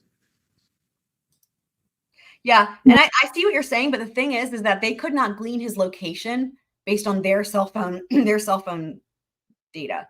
Like only if they were in communication, because that's what the towers are for. Like, in other words, they couldn't use communications that the kids at the house had with each other or with other people, and that wouldn't ping to his that wouldn't communicate to his phone with any type of, like, there wouldn't be a signal between the two. So that's the thing. Like, the cell phone tower is coverage to locate him for sure, obviously, because driving, but you can't locate somebody via other people's cell phones unless they have like one of those apps like Find My Friends or whatever with location services. But if you have that with people, they clearly them, or if you're in communication, or there's something, like there must be something. And they didn't even say like iCloud. They said the cell phone call records or whatever, cell phone records from their different carriers. So that's like calls and texts. So that's a very specific thing. I don't know. I would never have thought that this was the case. So that's why I'm like, Now, let's talk specifically about this video surveillance. Explain to me the process for collecting video surveillance. So in this investigation, the way that that could be okay. I could see that if they describe having seen him in the text messages, then I could see that. Like the bushy eyebrows and stuff, if they texted about it. But they did say the victims as well, and the victims wouldn't have had a chance to do that. I don't know. And also, that line of questioning came up in the middle of talking about the cell phone records. It'll be interesting to see what everyone else says. Hey, Candace, happy you're here. We've got a crazy thing happening. If you want to jump back like 15 minutes or so in the live, I'm curious what y'all's take is, because, and Black Widow I think is doing the same thing, because there's a part in the questioning that comes up here that is really crazy about the information that they used to get another search warrant for BK, and they base it on the cell phone records of the surviving roommates and the victims. And I was so shocked. I played it a couple times. Curious what you think. If you want to go back and listen, it's probably like 15 or so minutes ago, but I played it several times. So anywhere in that vicinity, you should find it. Well, when you stop could prove time of death, but it couldn't point to a suspect. That's why this is specific. It's specific to the PCA and the search warrant. That means it has to be specific to him. Anything they got from those phones must point to him. Yeah, I'm really curious what y'all's input is here and what you think. So thank you. Laid out was we directed the investigators to go into the community and collect any available surveillance footage there was. Once they had done that, they were tasked with bringing it back to Moscow Police Department, placing it in the digital forensics lab, and then writing a supplemental report on where they collected that information. That was the process. Do you know how many agencies helped in this video canvassing? Certainly the FBI and the Idaho State Police. I'm not sure if any other agencies helped. I don't know. I think it was just those two.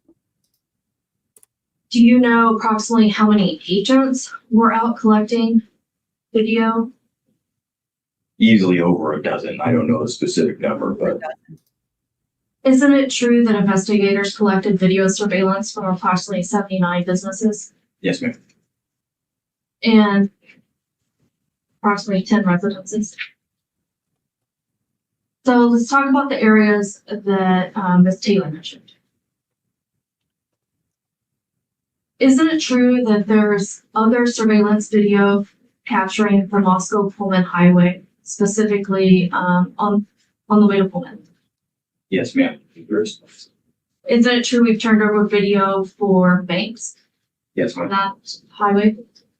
Isn't it true we've turned over surveillance for stores on that highway? Yes. Isn't it true we've turned over video for gas stations? Yes. Well, Now, yeah, it doesn't matter if you didn't turn it all over, though. Hello. I mean, come on. let's talk about the Troy highway towards Troy. Isn't it true we've turned over surveillance video for fast food restaurants, Yes. gas stations? Yes. Here's the thing. She's not asking for shit she already has. This is stupid. She's not asking for shit she already has. Now, US 95 towards Coeur d'Alene. Isn't it true we've turned over surveillance video for hardware stores, Yes. gas stations? Yes. That's why she's on. Now, what about US 95 towards Lewiston? Isn't it true we turned over surveillance video for gas stations, Yes, as well as apartments? yes. Now let's move to your PC affidavit. Can you explain to me what did the investigation look like during the time that you were writing that affidavit? So as I said, the command center was established at the Moscow Police Department. The command center consisted of myself and numerous partners from the FBI and the Idaho State Police. We were all co-located there at Moscow PD. We also had individual sections assigned to do various tasks, collect video, conduct interviews, so on and so forth. The majority of those people were also co-located at the Moscow Police Department.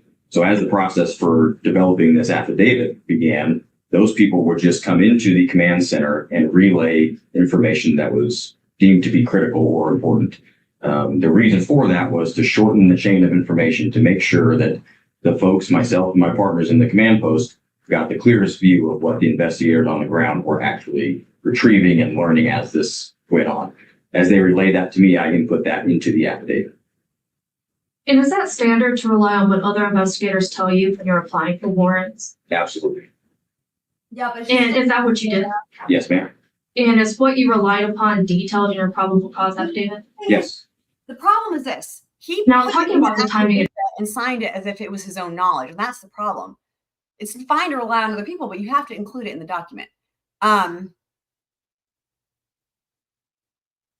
Right. Yeah, exactly. Wait, what's don't jump the gun? What are you referring to? Are you referring to listening about the cell phone stuff with the roommates or about what we were just saying? About what she's asking for. Advanced records. Are you aware that AT&T didn't provide timing advance records in December of 2022? I do not remember. You're aware that they did not start providing those records until May of 2023? Objection, lady. She objected. That's awesome. It is overruled.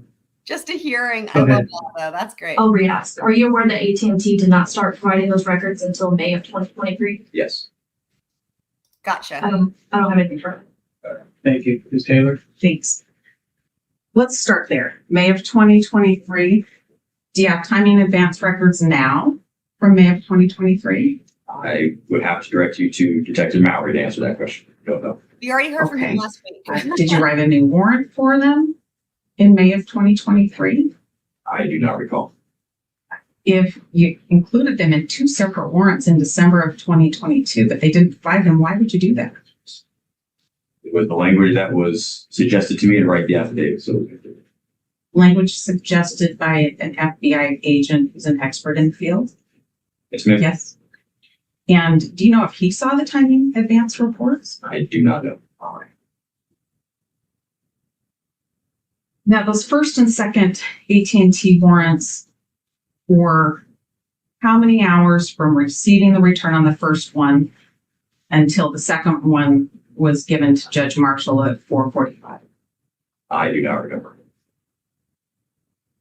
Not very many hours, though. Would that be fair? Likely not. I want to talk a little bit more about the video and what's been turned over and what hasn't been turned over to us. And I want to focus a little bit on South US 95. Do you recall that south of Moscow on US 95 is the path that you put in your search warrant and affidavit alleging that Bryan Kohberger left Moscow going south on US 95?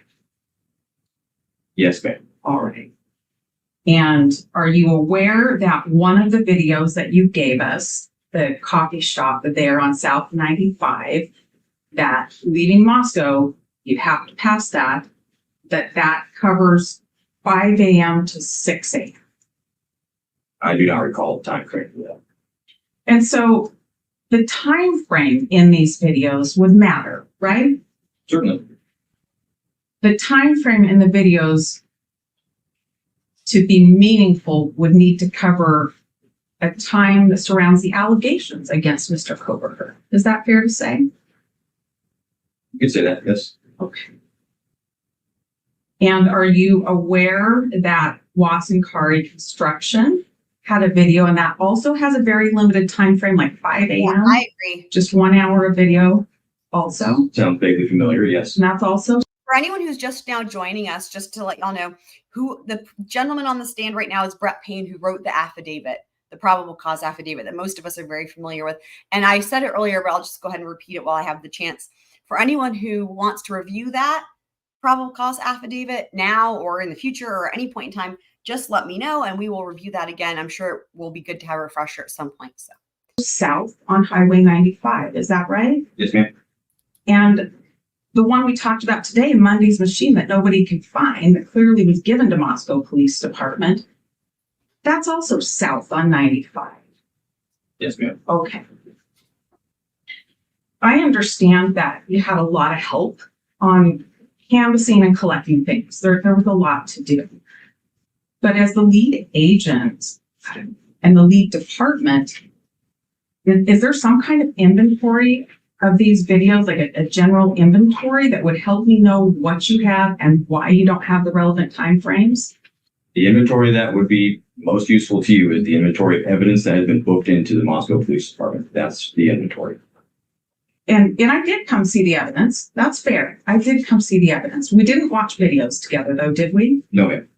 And would you agree that that evidence is on thumb drives with stickies on papers that tell us different things, but not like an inventory of what's on each thumb drive? I am not aware of an inventory of each individual thumb drive. Okay. So for us to do that together would take some days to inventory it all together. Is that right? Yes, ma'am. And that's my best way to try to find this Mundy's machine Sure. and Wasson-Kari Construction. Yes, ma'am. Okay. That's it. Thanks. All right, Ms. Taylor, anything to follow up on that, Ms. Jennings? Just one second. I just want to clarify what's in your probable cause affidavit.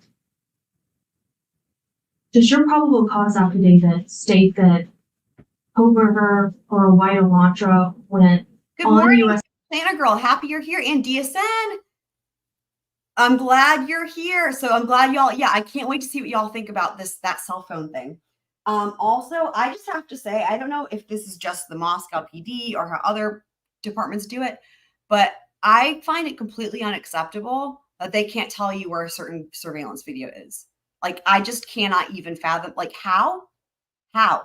And how did the prosecution, how does anybody benefit from it? Like, if the prosecution wants to use it because it shows him in his car, how are they supposed to find it? Like, this is like, everything that she's asking him sounds completely reasonable to me.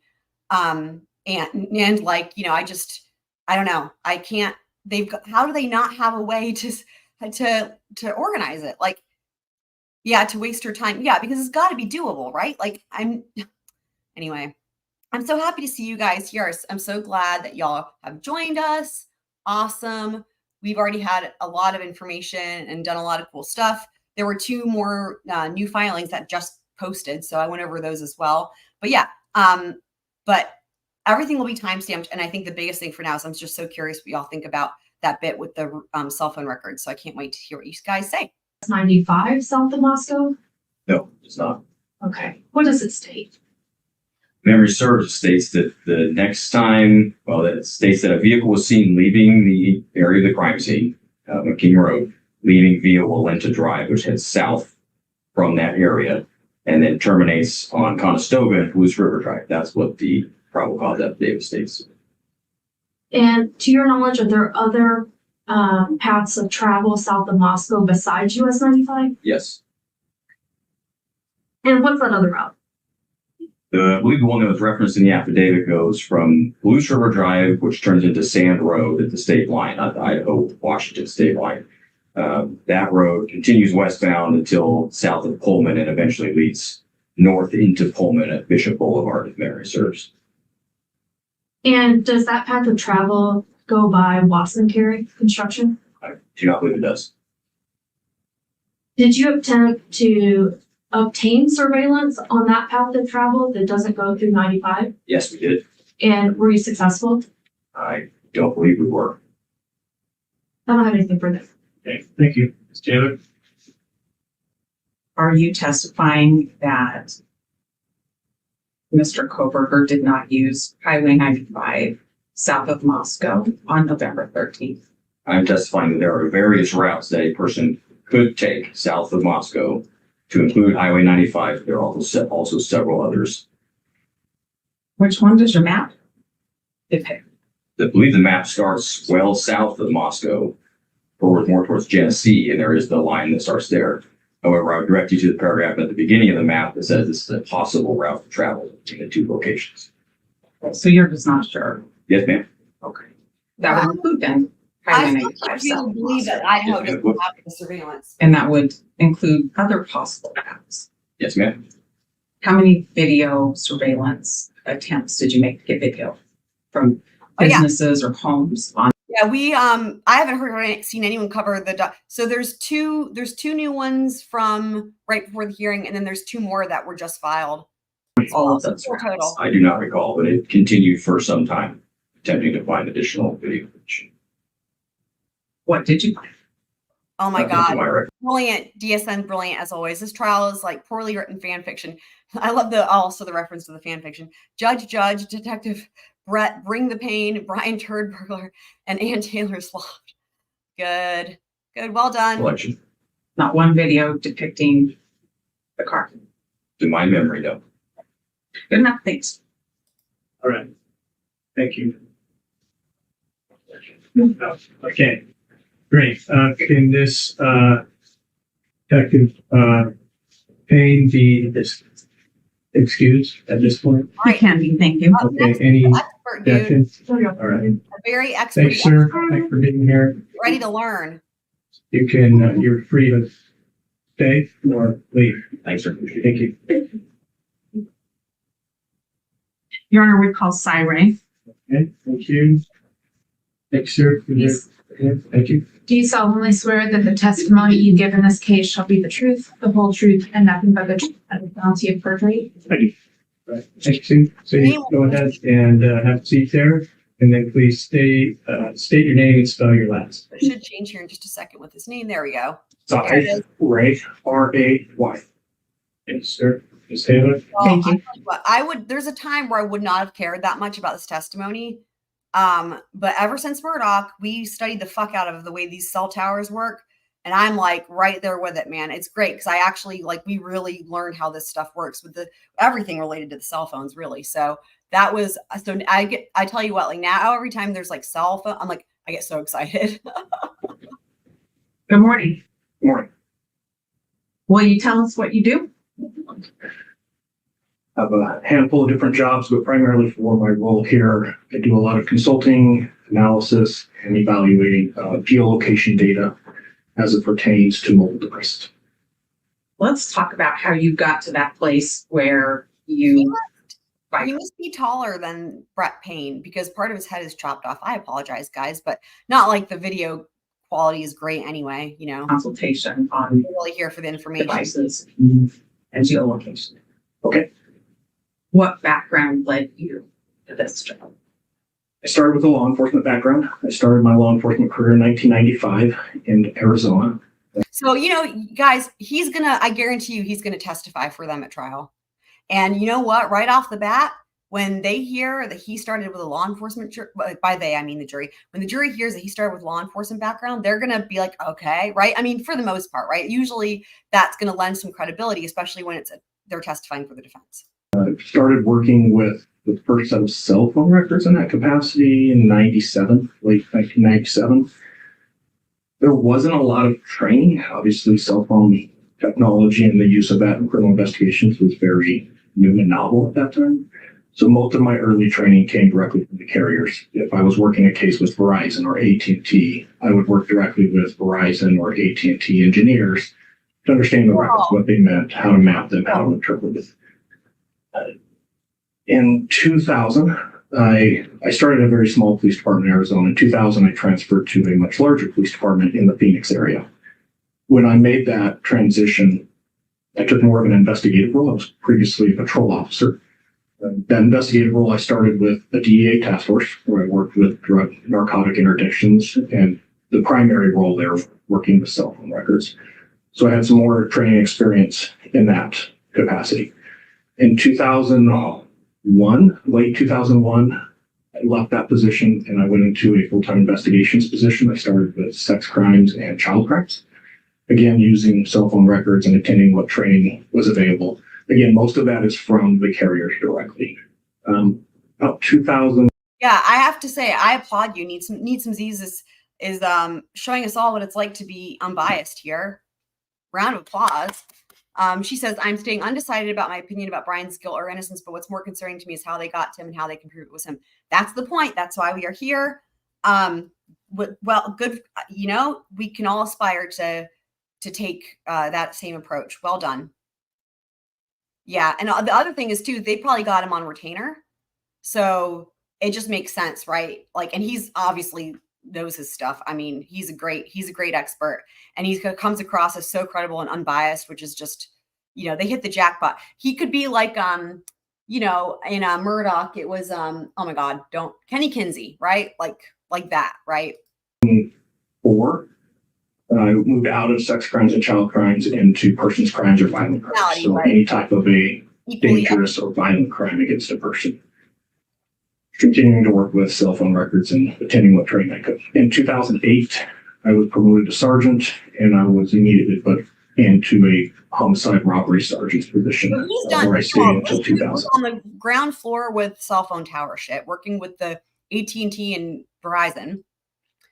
He did child sex crimes and rescued the children, and then now he's a detective with the homicide department. I mean, wow, right? Already, we're just getting started. Around 2004, I started doing a lot of work with cell site simulators, and that is a piece of equipment that allows you to physically go out in the field and find a mobile device. In a very brief summary, it's the ability to create a fake cell tower that is mobile. It's in a vehicle. And if I can analyze your phone records and determine a rough area that you're at, I can put this mobile platform in that area. Your phone will register to it, and I can physically track the phones. It's in courtrooms, in a bedroom, wherever it may be. In 2007, our agency purchased that equipment. So prior to that, I was working with other agencies looking for devices using it. 2007, we purchased our own equipment. That purchase also prompted more training. There was a company, it's owned by Boeing. They came in and I had 80 hours at that point specific to cellular network engineering, how to go out and actually conduct these surveys to understand how a particular cell phone network works in a particular area, how to replicate. Candace thinks he must talk to them. I mean, that's what what I know about cell phones came from the Murdoch trial, and the way that languaging sounded to me, that's what that is. That's not location. I mean, the only way it would be location is if they were communicating. That's the point, right? So,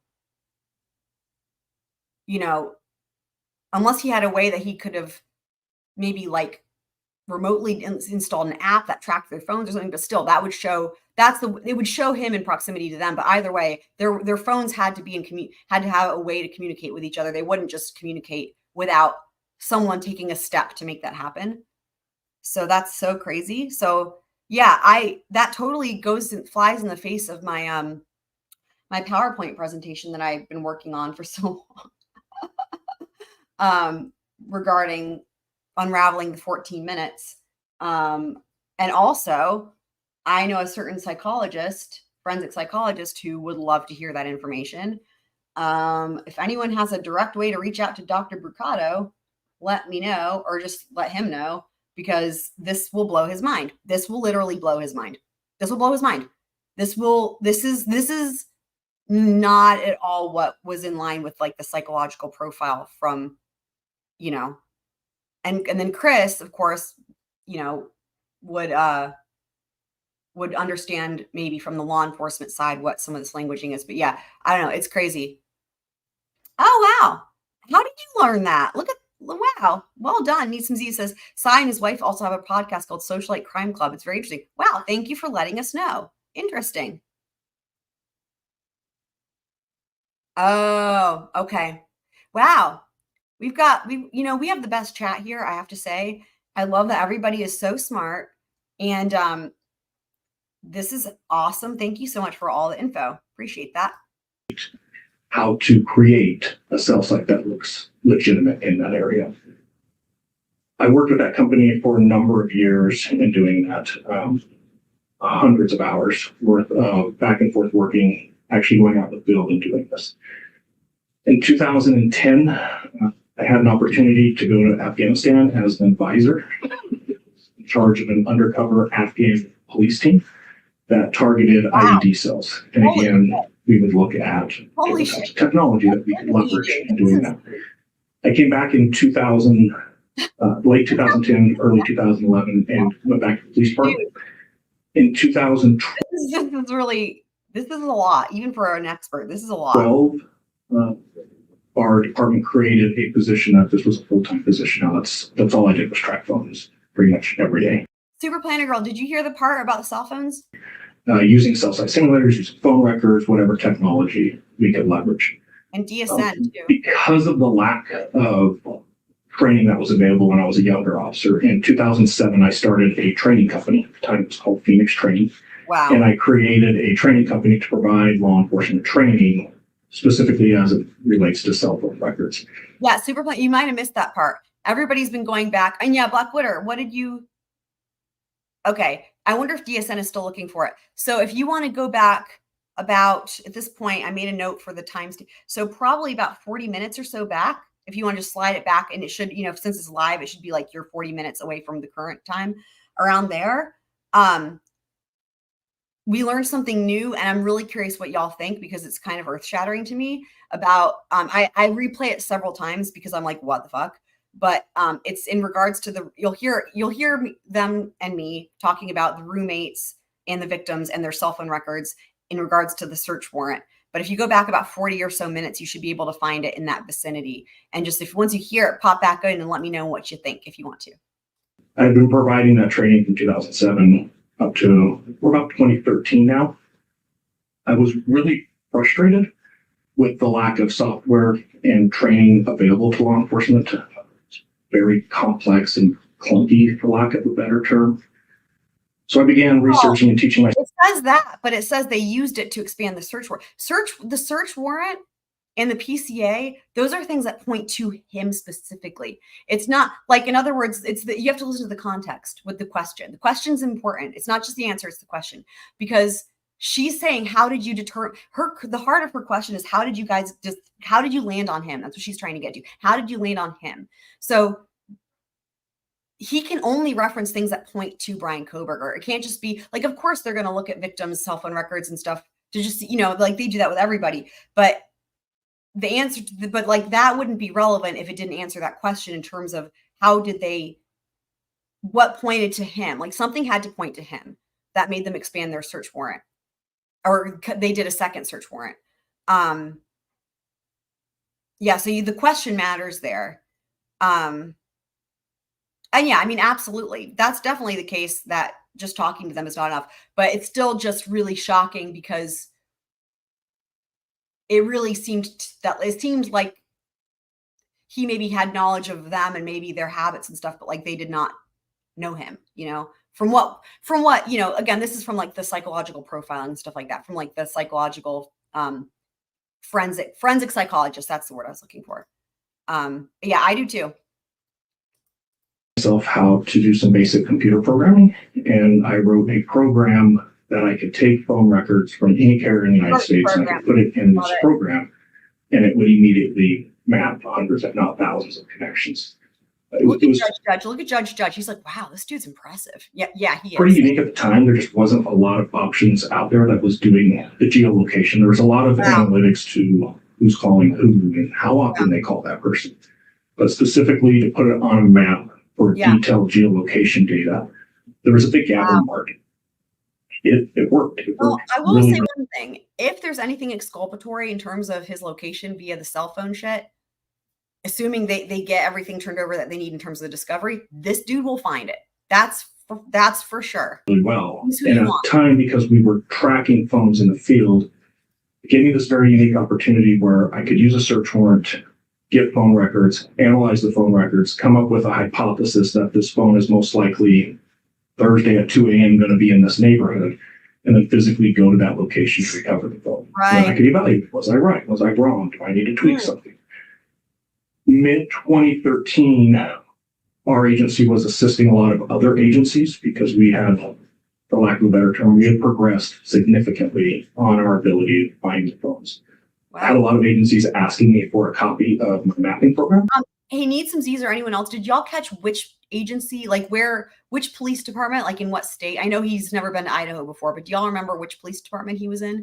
And I was just about at 20 years at that point. I realized maybe it's time to go do something else. So in Because he hasn't done enough May already. of 2014, I retired from the police department and I started a company called ZETX, ZETX. And we offered a couple different things. So we had the mapping program that I just described. Obviously, when I'm running it on my laptop, it can be a little clunky. It doesn't have to be perfect. When we started a business, we actually hired computer engineers to come in and take what I had written and scale it to a national platform. So we You know offer where I think part of this is headed? I think part of this is headed to the origins of the CAST program and the significance of that fellow from last week not saving his freaking work, which I pointed out at the very beginning of this live stream, how I was like, that's a key takeaway for me, because this dude was like, nah, it's no big deal. I guarantee you it's a big deal. And this dude's going to explain why. That's just my squirrely crystal ball talking. I haven't watched all this yet. the mapping services, which was both real time and historical. We took that original training class that I had built and we scaled it out. So we had a basic 40-hour, a basic 40-hour that would just give you the nuts and bolts of how to look at phone records, what they mean, what type of records to obtain. But we also started a subject matter expert course. It was one of the first courses in the country where law enforcement could actually come in and become certified as subject matter experts in this field. There you go. That's Did great. some training courses as well that we created on drive testing. So the ability to go out and scan and monitor some of their networks. We might hear more. Because of those two features, my job duties changed dramatically where I found myself consulting with law enforcement daily, sometimes multiple times in a day, on cases very similar to this case, where I would have a law enforcement agency that's using our product or has attended our training that would call me for some type of review or analysis. And I've lost count. It's thousands and thousands of cases. To put that in perspective for some just general numbers, I sold this company in 2021. At that time, around 2021, 2022, the system has mapped over 2 billion phone calls in the United States. We were seeing thousands of uploads a week. We had created this program in 2014 that if any law enforcement agency in the country called us because they had some type of a crime, we would overnight them a drive test scanner, which gives them the ability to go out and do a forensic examination of cell tower networks. It was no cost. We ate all of the cost of this. So we paid for the scanners. Initially, we paid for the shipping. And the idea there is we wanted to create a national tower database that would have just a collection of drive tests. I want to say we have over 3 million towers in that database today that have been scanned or measured in some capacity. I am unaware of any other database in the world like it. Wow. And we use that to feed the mapping platform to increase the accuracy Yeah. of the mapping. Something that we did that was very unique with our company is we actually provided an estimated coverage area. So instead of just saying this phone connected to this cell site and the antenna points north, we would give the person doing the analysis a general idea of where that phone could possibly be within a radius. We were the only ones doing it when we did this. Wow. Since then, since 2014, more recently, since about 2020, This is pretty crazy. much the rest of the industry has adopted. Like we would, if this wasn't, I mean, maybe someone else would have done it, right? But like it maybe would have taken longer. But like, man, think about the difference though, like that this dude made in the world in terms of apprehending dangerous people and other things, I'm sure as well, via all of this stuff that he's done, which is like, it's insane. If not the same standard, a very similar standard. So the company we were using to do the drive test data is a company by the name of Rohde, R-O-H-D-E, and Schwarz, S-C-H-W-A-R-Z. They're a German company out of Munich. They've adopted the way that we were doing some of the ranging. The FBI CAS team has adopted that, has actually brought that tower density is what just the general term for it. And it's now a feature in the CASPIS program. So through the years with training, I've probably been involved in training There it is. maybe 35,000 law enforcement officers from around the country. We had about 650 law enforcement agencies within the United States. At some point, all of the federal agencies have used our products in their training. And I've done quite a bit of consulting internationally as well. Towards the end of that period, we started. For anyone who's wondering about chat, I've got it open. Don't y'all worry. It's still more than 30 minutes until the jury arrives. And considering they stayed so late last night and did not reach a verdict, I would imagine it's not going to be an immediate thing. More than likely, I mean, even if they thought they were close and they're like, let's sleep on it, it's still going to be, I mean, I'm going to keep an eye on the whole thing. But I don't think it's going to be like they pop right in at 8:30 or 8:45 and they're like, we're done. You know, I think it's going to be, I think they're going to give it some more discussion. Otherwise, they probably, I mean, you know, would have returned a verdict on sentencing last night. But just don't worry, guys. We got working more with Roden Shores. Roden Shores decided that they wanted to look at the ability to implement a cell site simulator in the United States. They had one for Europe. They were considering doing it for the United States.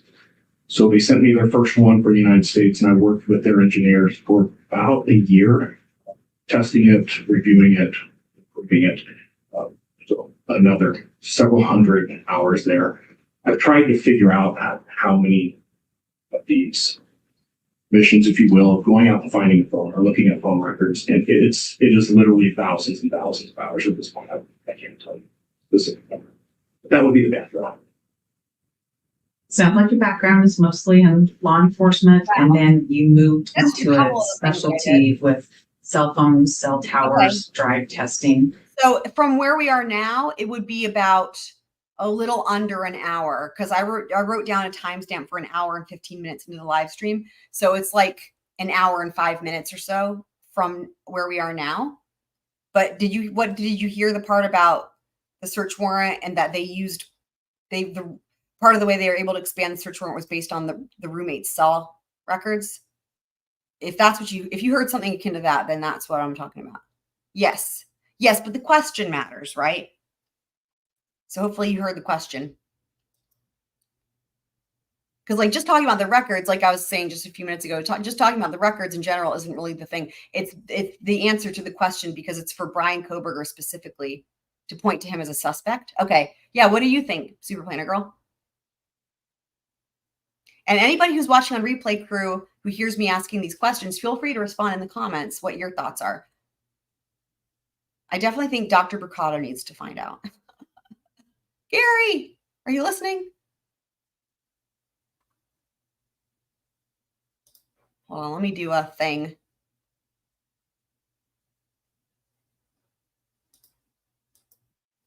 Let me do a thing here. Oops, typing is hard.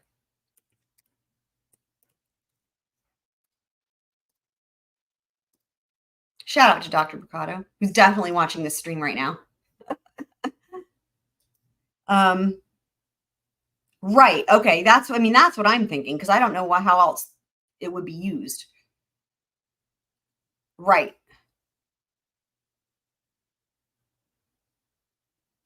Right. They have to point to him as a suspect, right? In order to obtain another search warrant. There has to be reason for it. It's like, just like in the problem, like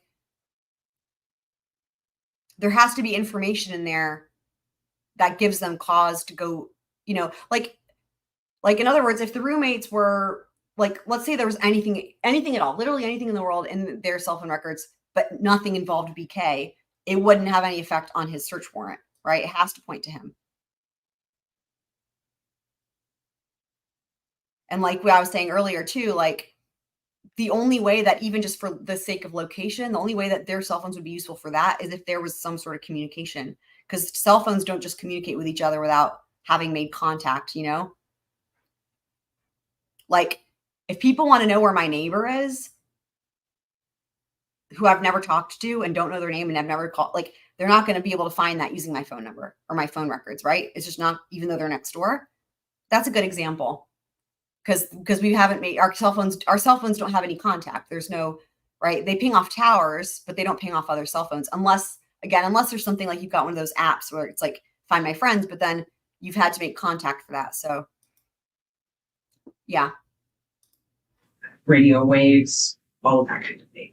That would be correct. Through that and through the training of other officers to do this work and to use your program, have you testified as an expert in this field? Oh, well, I yeah. have. If it's not 100 times, it's right there near it. Roughly 100 times in both state and federal. Invented the field. And have you been qualified as an expert in state courts, He invented in federal courts? Yes. How about Idaho? Don't think I have in Idaho. I can't. love it. I've consulted on a lot of cases in Idaho, but I don't think I've ever had testimony in Idaho. That's your first time then. I believe it is.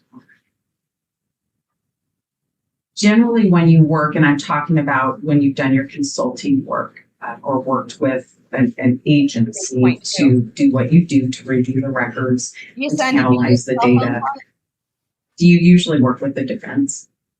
This is the first time I've ever testified for it. Amazing. I love that. The jury's gonna love Fair to that. say you usually are a prosecution witness? That is a very fair This statement. is the best. Well, here you are, and you're working with us in Mr. Kohberger's case. What's Wow. your role in this case? I love it. Trying to conduct an analysis of all of the Well done, geolocation honestly. data. Well at this done for her though for poaching him, getting him. Like, I mean, wow, this is not just because he's so experty, but also the fact that he's never testified for the defense. Like, that's huge. point still focused primarily on Mr. Kohberger's device, ultimately all devices, but any geolocation data, which is the ability to look at a specific area, whatever range or size that might be at a specific time, and put some type of accuracy and reliability to a phone's travel. Maybe it's stagnant, when it's moving, when it's not moving, when it's off, when it's on, those type of things. But specifically as it relates to network, so the cellular network or a Wi-Fi network, I am not a forensics digital guy. I don't get in. And that explains why it's important that they relied in any way, shape, or form on the roommates' phones, because this dude is an expert looking at how phones communicate. That makes sense. To cell extractions. I I'm know, not same looking at the metadata on the phone. I'm looking at it very much as a network tool. If I can make a rough distinction, I'm sure the you're not expert the as well. person that's going to tell me who they called and which Facebook groups they might be a part of. You're not going to look at the data from the phone like the photographs, but you're going to tell me the places this phone went and how it was used while it went somewhere. Kind of. Let me clean that up a little bit. I will look first But that would be at corrected there. where I That's believe the phone went, where it traveled, how it got there, how long it took, possible routes. That's really good. And then to your point, I call it cooperative data. I'm then going to seek out all that data you just talked about to say, okay, well, we have these 3 photographs, we have this piece of surveillance video, we have these 4 receipts. And I'm going to overlay it with my analysis so that I can corroborate the analysis accurate. Or maybe we see activity associated with that person and the phone's not there. Does that person just not have the phone, or is part of our analysis wrong? Maybe.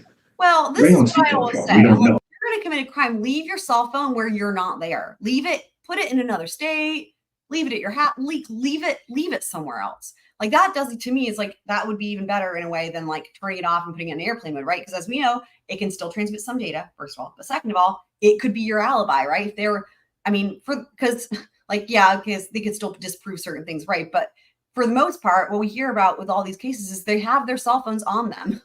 Like, why? Like, do you not know where you're going? Like, wear a watch if you need to know what time it is. You know what I mean? Like, we know y'all aren't making phone calls. So, yeah, absolutely. Yeah, no, 100% need some Z's. I agree. It just makes them way more credible, So eventually I will get back to that data you're talking about, but I'm not the guy that's going to go out and extract that data. Oh, yeah, they'll have that at trial. Would it be fair to say that that's data That's not necessary for this. you would use in a final analysis? For this, they're not trying to prove information. They're just trying to show that they don't have all the information they need, right? So, his testimony alone is going to be able to describe why they need information. This, as it comes in from other sources, that you're the go-to for me to understand how a phone works with a tower and how it moves between towers if the phone's in motion somewhere. Yes, 100%. You talked a little bit about drive test data or drive testing and that being part of the company that you developed and part of the work that We've you've heard done. about that. We have Is heard that- about that. It's really interesting, right? Because we hear about this in maybe not every trial, but most trials, and we heard about it a lot in Murdoch. They do the drive testing. It's really interesting, right? Because it's like they're always double checking to make sure that it's matching what they have in the data, which is yeah, I mean, I guess it's always, you know, checking your work, right? But yeah, we did hear about that. Remember, they say they bring the machine around and they put it in the car and they do the same route and all that. Helpful in understanding the ultimate picture. We heard about that from I believe it was maybe Matthew Wild. He was the tower expert. There might have been someone before him who laid the foundation with talked about the drive, but yeah. Depending on the type of records we're dealing with, it can be very helpful. When we're looking at just basic call detail records, CDRs, a lot of times we're just getting connections to a particular cell site, and we can say a side of that cell site. Sometimes the frequencies that are used. A side of the cell site. Remember, we learned about this again in Murdoch. The hot dog, I think he referred to it at one point, but it's that little triangle around the tower, and then there's like the angles off for each portion of the triangle where they can be within that radius. So hopefully you guys remember that. That testimony was really helpful.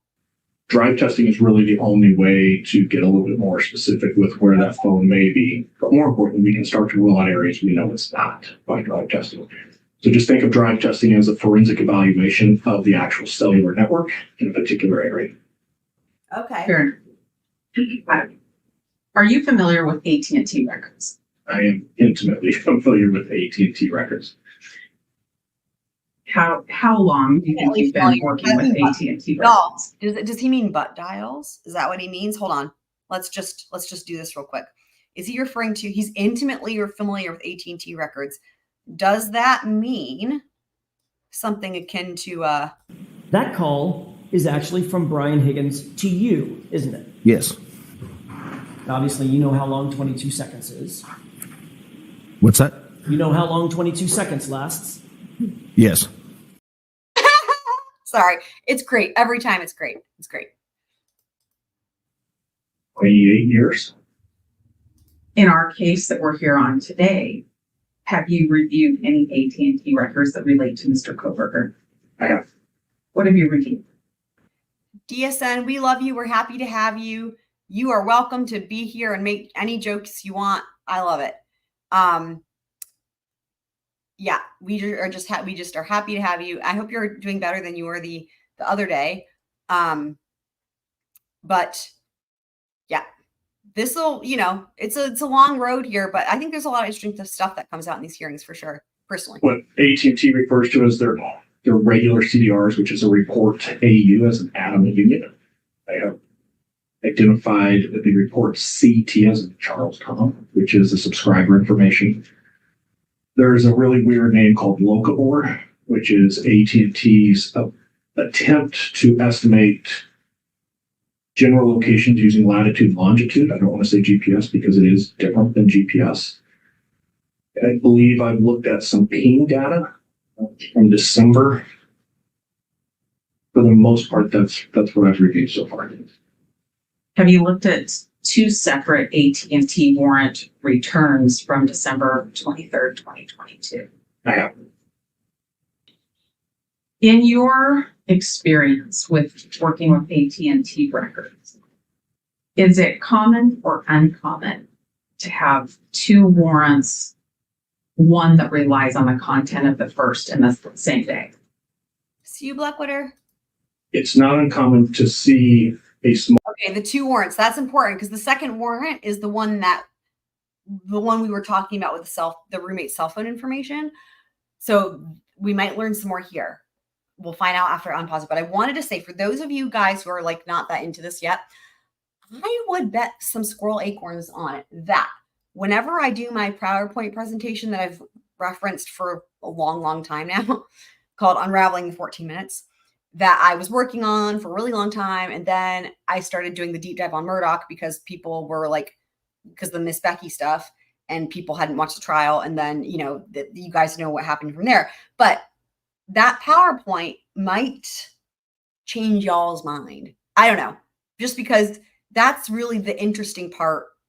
That's the timeline of 14 minutes. And I know that that's something we all have loved doing with these other trials, is trying to get down to the nitty gritty with like the timeline and thinking it through and using like, you know, like deductive reasoning and that type of thing. And like psychology and imagination. And like, anyway, that's what all that is. That PowerPoint is not legal standard or anything like that. There's nothing regarding the courthouse or trial proceedings. It's all just like the actual 14 minutes of when the crime took place, and that's it. So breaking all that down. So that might pique y'all's interest, but we'll get to that at some point. All time period that produces results that would increase the desire, the need for a bigger time period of records. Seeing that entire process happen twice in the same day is extremely rare. Oh, okay. Oh, so the second one was in the same day. Interesting. Well, the first AT&T record, we called it today the 48-hour AT&T record of Bryan's call detail record. If you were to take that and do an analysis on a call detail record, great point. How long would that be? Great point, DSN. On the analysis, so I'll qualify that answer with looking at what was put into the second warrant that shows us at least parts of that analysis to include a route that was identified. To do it reliably and feel comfortable that I'm accurate, at least 3 hours. And that's if you know what you're doing and you have all the tools at your disposal. And I'm going to try to summarize some of this because I do understand how these hearings can be dry compared to trial.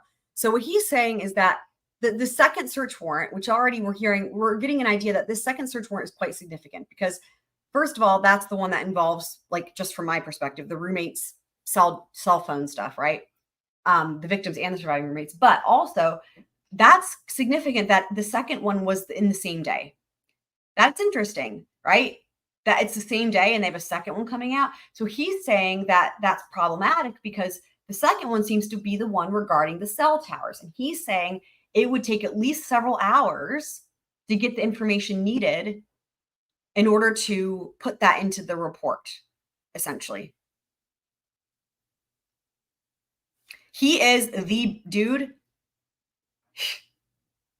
Respected expert is an understatement, but also he's never testified for a defense before. This is his first time. He's only ever testified for the prosecution. He invented this. He invented this shit.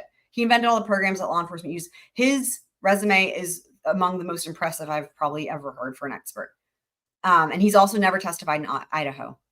So I don't know that he's disproving cell data. At this juncture, he's talking about things that are missing, right? Like, because this is a motion to compel. This means that the defense has made a motion to compel the prosecution to turn over discovery that they should have already turned over, and they haven't yet. Some of it, they say that the prosecution says they just don't have it, so they can't turn it over. Others of it just seems like it's missing. They don't really know. So part of this information that they're missing has to do, well, there's a lot of different things that they're missing. That's what this whole hearing is about. But some of it has to do with the cell data. And so we heard last week from the detective for the Moscow PD and how he went about the cell phone data stuff, right? And how he didn't save his work and he did this and that. And there were several red flags. I actually pointed them out. I was like, well, that's crazy. And so this dude, you know, well, we haven't gotten to the heart of his testimony yet, but you know, he's here. The purpose of him being here today isn't to dispute anything. They're not there yet. It's just to support. He's providing supporting testimony that the defense needs the things that they don't have. That's missing. Like that they need it in order to do their job as required by law. I don't know that it's disproving cell data yet. I think it's still just about what's missing, right? Like, I think the point here is more like we can't disprove it yet because we don't have enough information. That's where I think they're at. They're just, you know, To be clear about that. Arguably, you could spend half a day or more doing that very easily. To do that, do you just take these records, printed copy, and know what's on there, or do you have to do something? You with make those that records? determination until You you have have to use some type of a mapping platform, everything. software, and you would take the digital copy, which is typically a text file, you would import it into that program, which would then map everything. But if I'm going to use those results, search warrant affidavit, for example, there's a process that I'm going to go through to confirm the accuracy. Because in theory, if I'm wrong, the entire linchpin of that case is now hinged on this affidavit that I wrote. So before I commit to swearing out to an affidavit, hey, this is what the phone is doing, X, Y, and Z, there's a further process of just mapping it to validate it. So this is great. This is what you want. He's saying that there's some steps that were kind of skipped, right? Before they went and did that second search warrant, in his opinion, in terms of the cell, as far as the cells are concerned, cell phone information. And we already heard, y'all, this is actually really relevant because the person who testified before him was Payne, who wrote the PCA, the probable cause affidavit. And he was not great. Like the prosecution is going to have to do some work, I would say, before putting him on the stand, because he did not come across good at all. His attitude or like his information, which, he can get information, but the attitude is maybe more of an issue in terms of how he's perceived by the jury. And we've seen a lot of law enforcement testify. But anyway, it definitely seemed like he maybe cut some corners, especially like we were talking about earlier, me and Need Some Z's were talking about earlier, how he says he relied on a lot of information from other people for that affidavit, but he didn't put any of that in the affidavit. Like that right there is like, oh, okay. Like, so this wouldn't surprise me if he cut corners. That's not good though. You don't want that. You know what I mean? In this case, there's a lot of time distance measurements that need to be performed that can be extremely time consuming. There's some ulterior issues that come up with how that phone is interacting with other cell sites that needs to be analyzed. Again, saying that a very qualified, competent investigator spending half a day just coming up with that basic summary is very reasonable. In that half a day, you would put that record into a computer program and a map would be produced. I guarantee Correct. you she's going to ask that question about would you save it? What other information besides that call detail record would you need to do this analysis? In this case, I would want the call detail records. I would want the locabor. It's LOCAVR. And I would want the regional cell tower list from AT&T. Does AT&T generally provide that regional cell tower list inside of its record that it produces pursuant to the search warrant? No, I would actually say by policy, they do not. It's a very large file that typically does not transmit very well to government email. So they would direct users of where they could go online and download it. Okay. And have you looked at this record, the 48-hour AT&T search warrant record, the return on that? I have. Did that include the regional tower list? It did not. Okay. So if you are doing this analysis, you put CDR records into a computer program, you put a regional tower list into the computer. I have to say something. I've seen frustration from both sides up to this point with these hearings in terms of the discovery, right? In terms of and everybody has, I get it. Everybody has the right to be frustrated, right?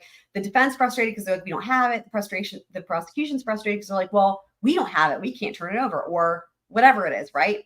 And it's going on. But having said that, I think we're finally really getting to the point where we're seeing what it is informative, right? To see what they're looking for and what they're relying on. You can start to see how the case is built, right? Like you can start to see the framework of it. And it's really interesting. But also I will say that you can really see that, the defense wasn't like there's issues here with what they're missing, right? It doesn't mean anything in terms of, we're not even close to anything with like whatever that's going to mean at trial, right? This is just discovery. This is just getting the discovery. But what I'm saying, I guess, is like, yeah, they have every right to be needing this information. Like clearly they need it. And it's not, and what they're, I guess what to say, like what the things that they're missing is actually like maybe more substantial than what we knew prior, because we didn't know specifically what it was, but we're learning a lot in this hearing for sure. Program. What does it produce? The CDRs would show me cell sites that the phone connected to. CDR is the In cast. this case, even within 48 hours, there's hundreds of those cell sites. So it would take a while to really look at that. The regional cell site list would show me the cell towers that the phone's not interacting with, which can be just as important. Does it spit out product to you, or does it create something that you can reference to write your next warrant? Depending on which mapping platform. DSN, I actually did not see any of the treadmill case because I think that's been happening simultaneously along with all the other cases, right? I think that just was a recent one. I mean, I remember seeing stuff about it. I have not watched any of that. I don't know anything apart from the treadmill in the name. But I'm curious what you thought about that. I have no idea if it's even over or if he was found guilty, but was this a guy that did a really good job? Yeah. What did you think? Neeson Z's apparently keeps up with everything, which is amazing. But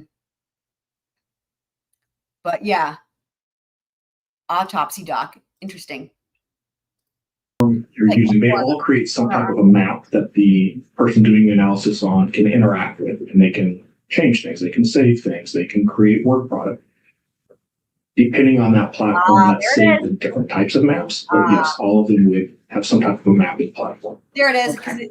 Would that be consistent with this past draft that we heard about earlier? Yeah. Oh, good. I'm glad they're getting to this because this bothered the fuck out of me when we heard about this last week.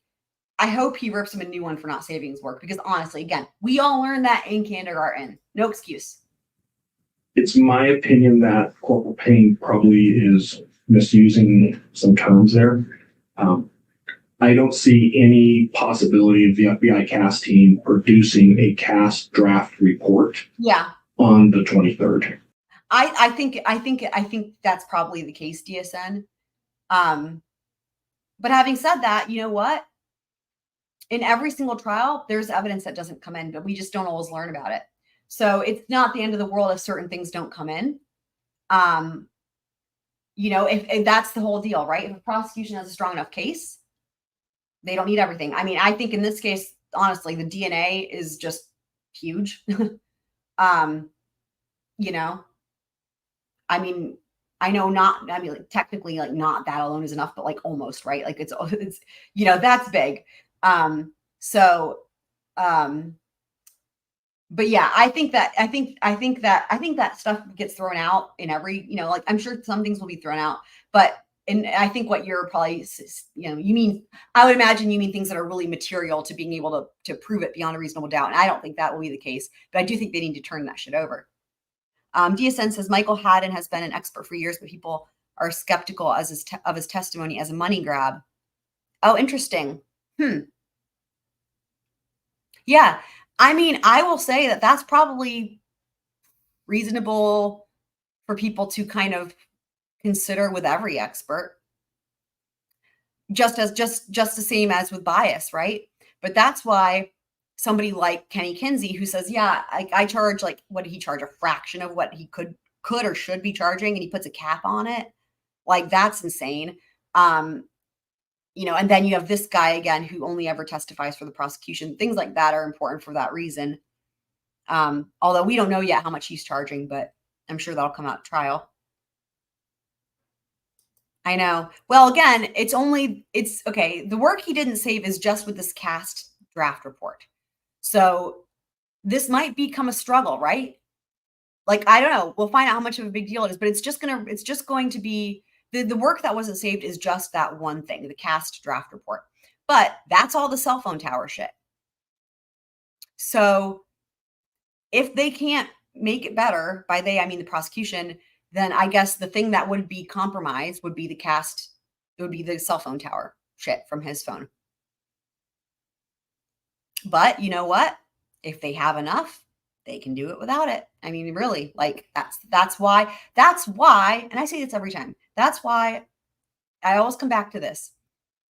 A good defense attorney is important for so many reasons, but one that is so often overlooked is a good defense attorney ensures that law enforcement does an investigation properly as best they can from the beginning, because a good defense attorney is going to be the one to come in and say all the things they did wrong.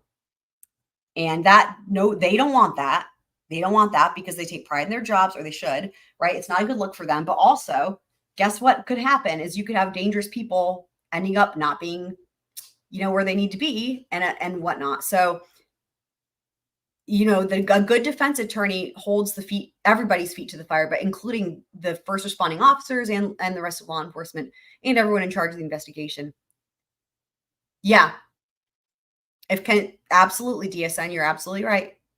And I bet he has, right? I would be certain. I'm certain he has. I would be shocked if he hadn't, because he seems like such a fair dude.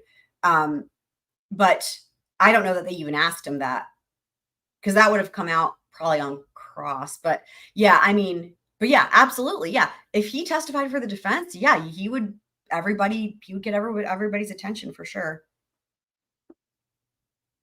He's just an awesome dude. I think he's probably mistaken that he saw some type of cast work product, which would be this map, before they export all those results into a report. So I believe that he probably saw some mapping through a mapping platform. It would really surprise me if there was a physical report. It would be completely out of character.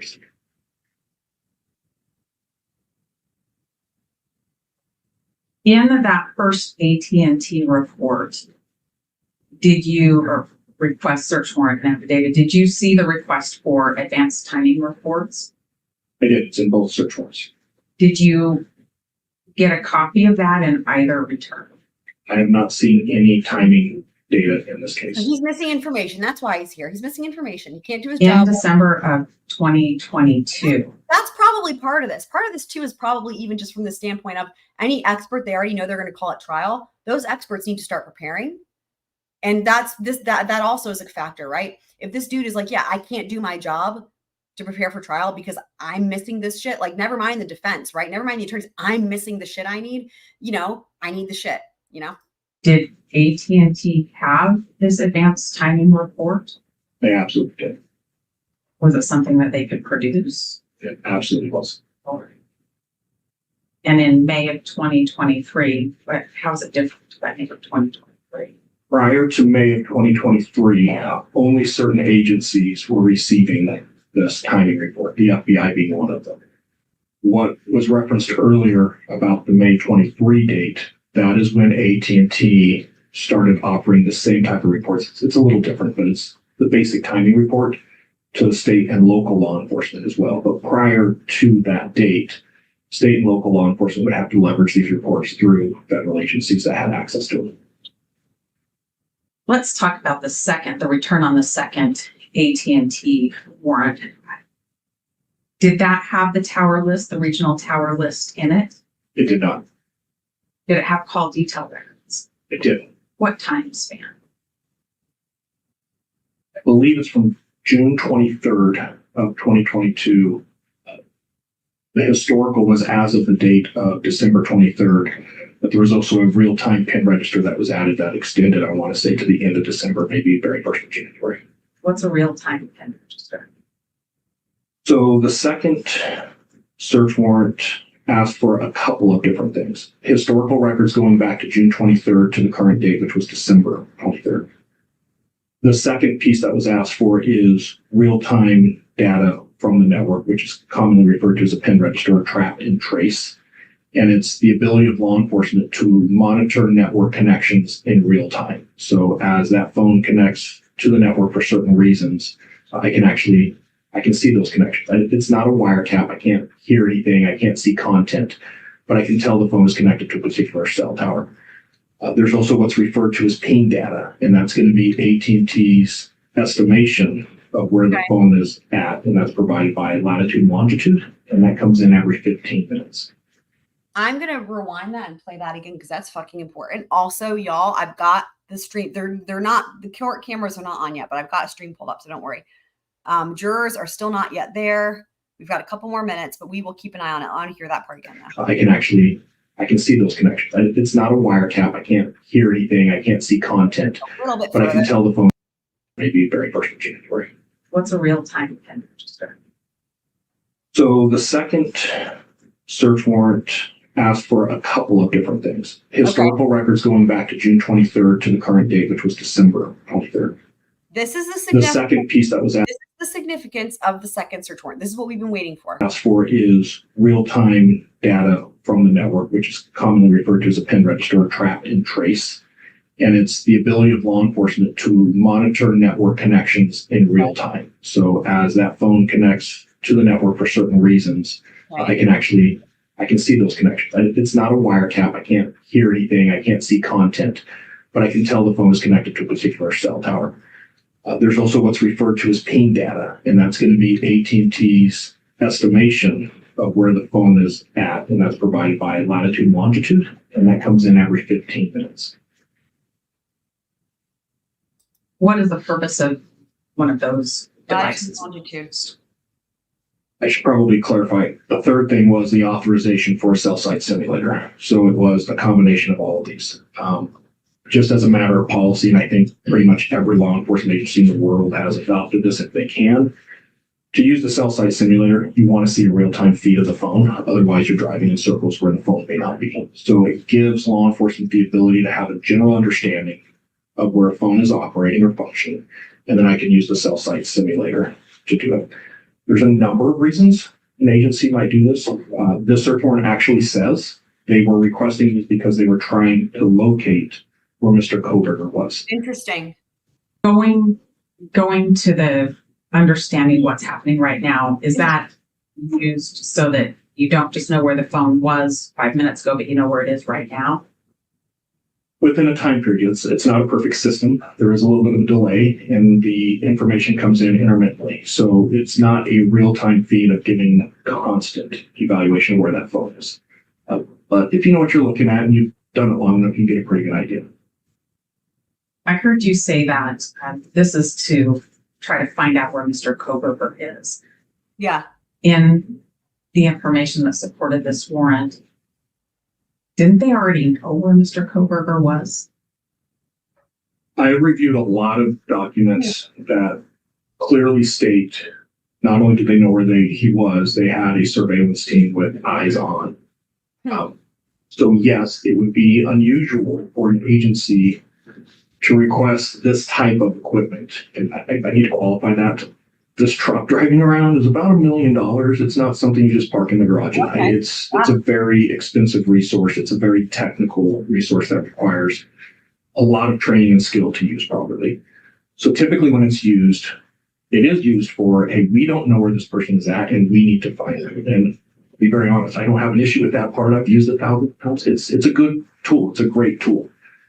However, if I know where a subject is and I'm physically watching him, it's probably disingenuous for me to get a search warrant justifying it that I need to find him. Makes sense. Thank you. All I right. want to switch gears Have fun, and Houston. talk about the CAS. Have fun. We're doing here and Are you familiar with the Join us for CAS program? I am. How, Now what? to CASPIS. I've worked with a lot of agencies that have used it and accessed it. So I've worked on cases where we've used different mapping platforms to do kind of a compare and contrast as a peer review. So they would create a work product, we would create a work product, and we would check each other's work. Because at the end of the day, we're just looking for the accuracy. We want to see if there's any errors in that. I would say I probably have worked with the CASBIZ reports several dozen times, maybe as many as 50. I'm aware of some of the updates they've made. Like I mentioned earlier, I'm aware that they have added a feature that you can now input tower density, so you can create these estimated ranges, if you will. And I'm very familiar with the basic settings that you have certain controls you can do, like time zone. What time zone am I going to have? Am I going to use the coverage density? Am I going to save my work? Am I going to just exit the program? I physically have seen those features a number of times. As it relates to this particular case, have you had a chance to look at any exhibits prepared by Detective Mallory using the CASBIZ program? Aha. Yes, but I should clarify. One of them I'm pretty familiar with. I believe it's This is the dude who didn't save his work. Needs some Z's is asking why would they ask for all that when they already knew? I don't know. I don't know the answer to that. I'm sure that that will become clearer even if it's not through this witness, maybe through another witness, that might be more of like an investigative technique situation, like investigative procedure, like someone who can testify about that. I really don't know. It is my ears are open. Happy to hear. And also, I'll say again, for anyone who's curious, I have the feed pulled up. Court cameras are not on yet, but I've got a live stream ready just in case they come back. State Exhibit 48 that was used for the grand jury. The others I had never seen until I believe it was last week. So I'm probably going to have to look at those if you're going to ask me questions on those. But States 48, I'm pretty familiar with. I want to ask you a question about that. I'll ask you some other questions about the records we received last week. I'm going to have you handed what was admitted last week as States R, just my copy of it so that you know what we're talking about here.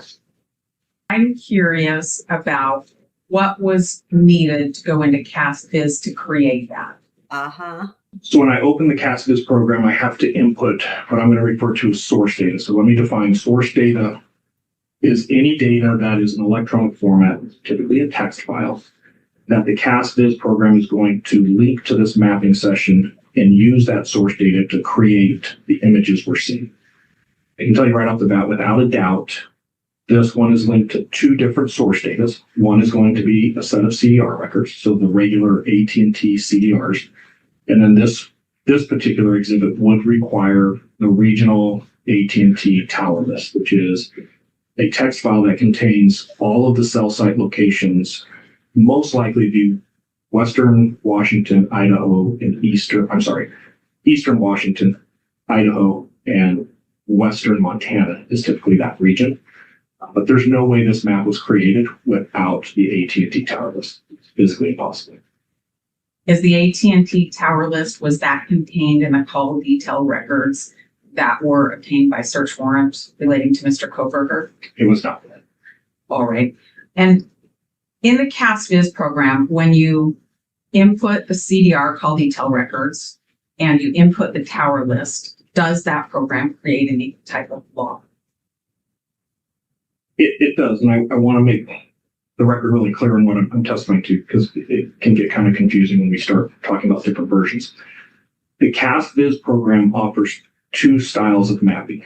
I can just default to a normal size, what they're going to refer to as a wedge shape, which is representing the sector the device connected to. If I was doing that, all I need is the AT&T records, because the AT&T CDRs actually have the tower information that's required for that mapping.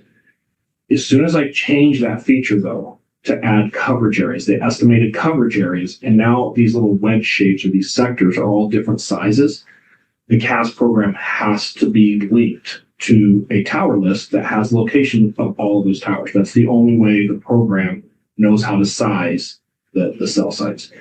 So I just want to clarify, if I'm mapping the CDRs without coverage areas, all I need is the CDRs. If I'm mapping the coverage areas in the CASVIZ program, I have to have a tower list. This one, I can see three different sectors. Two of them, if anybody sees this exhibit, just to make the record really clear, they're really hard to see. Nice. One of them is just under the N as in Nora, under the word Pullman. The other one is right by the L in Pullman. But they're different sizes. And that tells me right off the bat that the AT&T tower list was used. And why are they different sizes? Mind again, please. Cell tower density. We see a great big sector right in the middle of this map. And I'm not familiar with the area here. It's basically south of Pullman and south of Moscow, kind of out in the middle of nowhere. Not a lot of cell towers out there. So one tower covers a very large area. Right. Then the other two are going to be in Pullman. It's kind of hard to see on this map, but I believe they are going to be ones that are on Washington State University campus. A lot more cell towers. The coverage is much smaller. So it's just a way to look at tower density to kind of estimate how far certain towers may connect to a phone where others may have a very short range. And is it based on that difference in towers that causes you to know that a certain type of tower report was used? Yeah, it is a basic algorithm that uses tower density, and the only way to determine tower density is to have a list that has all of the towers, not just the ones that were used by the cell phone. Okay. Do we have the list of the tower list that was used by Detective Mallory in developing that exhibit? Detective Mallory stated he did not use a tower list to create this exhibit, so no, but I'm not sure how to answer that other than Because he didn't. I haven't seen one. Should it be there? Sad. It is physically impossible to create this map without it. Oh, If fuck you no. had the Wow. logs from the You also cast, Judge's face because Miss Detective Mallory said he could easily do it. He really down. Wow, that's interesting. Let's watch his reaction again. It is physically impossible to create this map without it. if you had the logs from the cast biz Yep. program, would that give you more information about what was used? Y'all, It would. Detective Mallory was not smart. It's like, you know that somebody's gonna come up, like, just critical thinking skills. It's like what you're saying is not true, right? But even still, there's gonna be an expert to say it just in case. We would need the cast biz program as well. The logs are saving certain settings, and it's a JSON format, which is just a software language. We could load that JSON file into the cast biz program, and for the most part, we could replicate exactly what was done. If I understand that, to turn it around, in order to replicate that and to see what was done, you would need a cast biz program. Is that right? Correct, and preferably the same version that was used. And you need a JSON file that was made by Detective Mallory. Is that right? Correct. And depending on where this software program is, we would probably need the source data again because it may not be automatically linked. Anybody who did PowerPoint 10 years ago, you make a PowerPoint on one computer, you save it on a thumb drive, you go to a different computer, all the links are broken. It could create a situation like that. So you would probably need the original source data as well, just to be sure. That makes sense. What's the original source data? In this case, it would be the AT&T CDRs and the cell tower, the regional cell tower list. From that time? Correct. Okay. Well, no, if we're trying to recreate this work, this is where it gets a little bit complex. We would need the exact AT&T tower list that Mallory used but didn't use, which makes it really difficult because AT&T updates these on a fairly regular basis. If he used a November list and I use an April list, the results could be different. Yeah. Why would the results be different given the month of the video? AT&T could have added or subtracted cell sites in the area, which would change the tower density. Yeah. They could also reconfigure those cell sites, so maybe they point different directions. Given the rural area, It sounds like there's like literally no way to validate how they did this. And the rural area thing also is something that we are very familiar with because it was very similar with Murdoch. And the way it works when you have fewer towers is different than when you have many towers. So luckily we have a good familiarity with that. 2 or 3 months, I don't think you're going to see much of a change, but it's always possible. So if we're talking about recreating this exhibit exactly the way it was, we would need not just the regional tower list, we would need to know which version of the regional tower list he used. Is that generally why people in your field save their work? We're talking best practices 101. We're creating a work product that is going to be used in a forensic nature, not showing how an extraction is done, not showing the source data that I use to create. Okay. This is akin to in Murdoch when there were things that happened in the investigation where they had the expert, the defense brought in that expert and he was asked point blank. He was a very credible expert. It was the dude, I forget his name. I loved him. He was one of my favorites. And he, the defense Poot was like trying to get him to say that it was like all shit. And he's like, no, I can't say that. He was like, he was like, very similar. He's like, we're talking best practices. He was like, it wasn't like they did anything egregious, blah, blah. Like, it's just, it wasn't best practices. Right. That's what I'm hearing from him. So in other words, that's important to know. Like, I think because of that, I doubt this is going to get thrown out in terms of the cell tower. Like, it was looking a little bit that way, but it means a lot coming from him that he says we're talking best practices and he's not saying like, this is just complete BS or whatever, saying it seeing it in a different way though. No, he's definitely very classy talking about it for sure. An exhibit, it happens, but for the most part, it's not perfect, especially somebody who is a subject matter expert in digital forensics. I won't say I haven't seen it, but it is rare. Thank you. let's move on and talk about the cast draft. Have you reviewed a cast draft report in Mr. Kohberger's case? I have. And from your review of that report, can you tell what records were relied on by Agent Balance to create that report? That report would include, he had to have the AT&T CDRs, the full 6 months, a tower list to make some conversions that I'm seeing on the report, and also drive test data, which would be another form of source data, and then a mapping platform to ingest the drive test data into to analyze it to create these shapes that are then put into the draft report. Okay, I think I have that. Do we have the same call detail records that Nick Balance used to create his draft report? Yes, well, I believe so.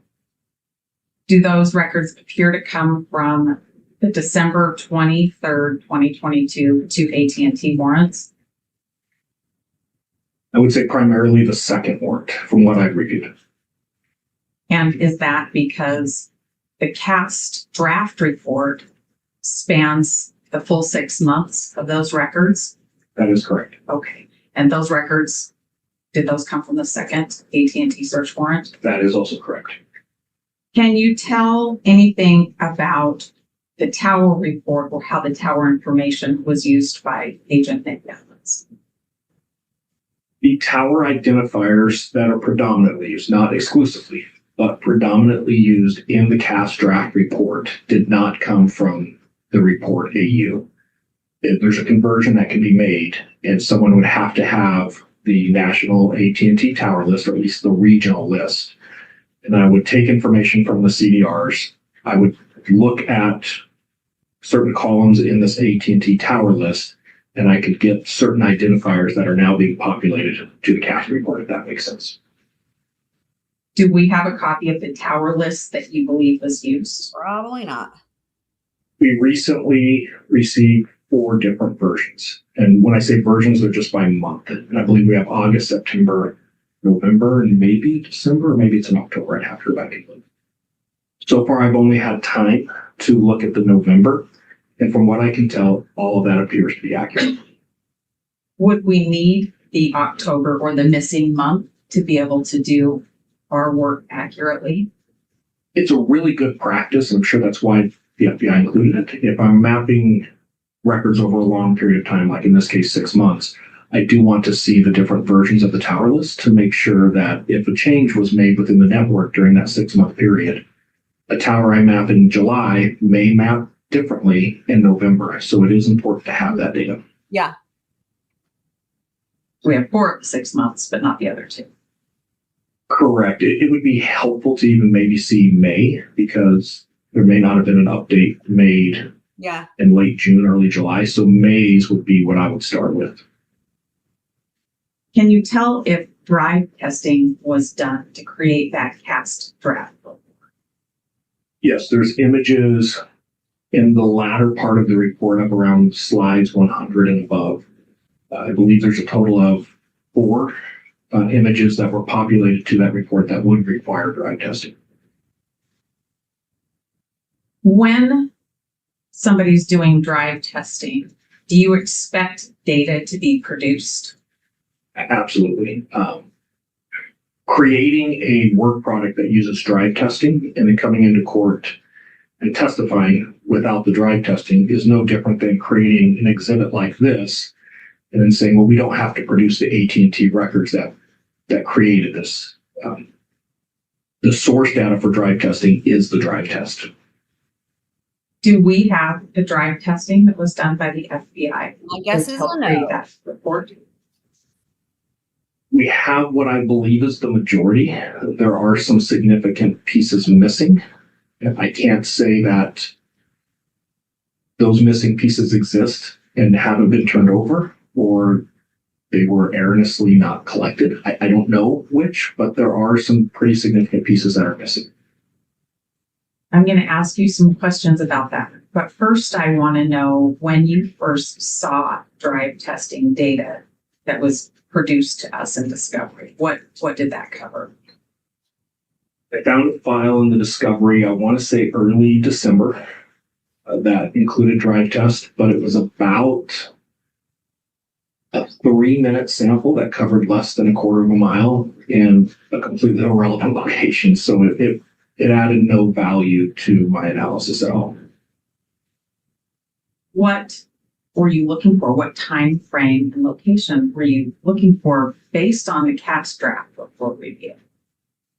I would expect significant drive testing around any location that coverage maps were being used in the CAS report. I would expect significant documentation on potential routes that this device may have taken. I would expect significant documentation on the crime scene. You just told us that you think we have most of it, but there's some significant parts that are missing. Yeah, and I want to qualify that just so it's really clear, because I understand it's starting to get very technical. There's over 500,000 lines of data that was turned over. So I will make it clear, there's a lot of data that has been produced. I would say, in my opinion, looking at what's been produced, probably 2 or 3% is missing. But it's not the amount of data or the time of the data, it's the locations of the data. Some of the most significant locations in this case were missing some data. Yeah. Okay. Those significant locations, have they been depicted or captured on the CAS draft report? They have. And tell me what those locations are. What are we missing? I am unable to find any measurements along, I believe it's 270, the Moscow-Pullman Road. If you drove the most direct route from Pullman to Moscow or vice versa, pretty much as soon as you're leaving Pullman to the time that you arrive in Moscow, we are missing that entire stretch. And if there's ever been a case that we need to look at, what does it look like when a phone travels from Pullman to Moscow? This is probably the case. Also, we're missing all the freaking Department of Transportation, as I keep complaining about, for anyone who hasn't heard it a million times already. In Idaho, the Department of Transportation does not save their video surveillance. So that's not very helpful, is it? We have the neighborhood around the crime scene, but we don't have the crime scene. Normally, that wouldn't be too terribly significant, because if it's a flat area, there's not a lot of vegetation or mountains. You could probably interpret the same. The location of this crime scene is very unique because it sits on a mountain. Part of it is shielded by a mountain. Yeah. There's a lot of other big, thick, dense apartment buildings there. Your phone is going to behave differently inside of that residence than it might on the road behind the residence or in front of the residence. Yeah, I can't find any drive. Here's a good image. Let me pause that real quick. Hold on. Let's pull up a good image here just for the sake, because it's relevant. I know we've all seen it, but in the context of this testimony, hold on. First of all, okay, that's also Moscow, by the way. There. I mean, if ever you need a visual for like the hills and the valleys and the shit that he's talking about, that's a pretty good one. So, yeah. That actually encapsulates any part of the property. Talked about the device that helps do the driving testing, or that captures the data while you're doing the driving testing. What's that called again? It's a drive test scanner. The most common one used in law enforcement is created by Road and Schwartz, that same company I referred to earlier. I'm familiar with the hardware that the FBI uses, and it is a Road and Schwartz scanner. Is it called Gladiator? Gladiator is the company that sells the product to the FBI.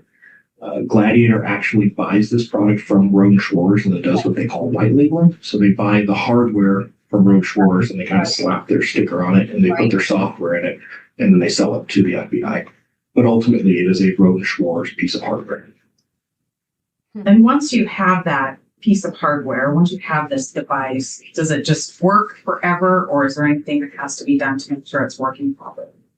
It is a technical piece of equipment that takes measurements. It is required to be calibrated. The best way that for probably everybody in the courtroom to think of, if we go a little old school, is the old breath test. If you had a DUI and law enforcement couldn't produce the calibration records of the breath test, it was really problematic. Similar thing here. We want to see that the device is calibrated. In this case, it's really important because keep in mind, I reviewed thousands of these drive tests over my career. Yeah. There is a significant gap that I believe there's something malfunctioning in the equipment, Yikes. or the operators are just not paying attention. I can't tell you which one it is. I So in this case, the calibration record. I wonder, with these experts, right? They get to review it and then decide if they want to participate, right? And likewise, they can say they want to do it, and then the whoever it is, prosecution or the defense, could change their mind. My thought is, I wonder if when he took a look at the drive test information and saw that there were gaps missing, I wonder if that's what maybe got him to feel like he wanted to testify here, because he seems to think that this is maybe the biggest deal of all of the deals. Maybe to show that that device is functioning properly. Or because, remember really the other things before, he was like, with the saving your work thing, right? He's like, it's not best practice, but here he's giving an example of like with a breathalyzer, if the machine is not calibrated correctly, it's you go home. It's like there isn't any there, like you throw it out. So if there's no way to continue on with that, so he's comparing it to that. So this might be more significant. Do we have those calibration records on the device that was there more than one device used? There was actually 2 devices used. And was this drive test done on just one day? Is this a one-time shot?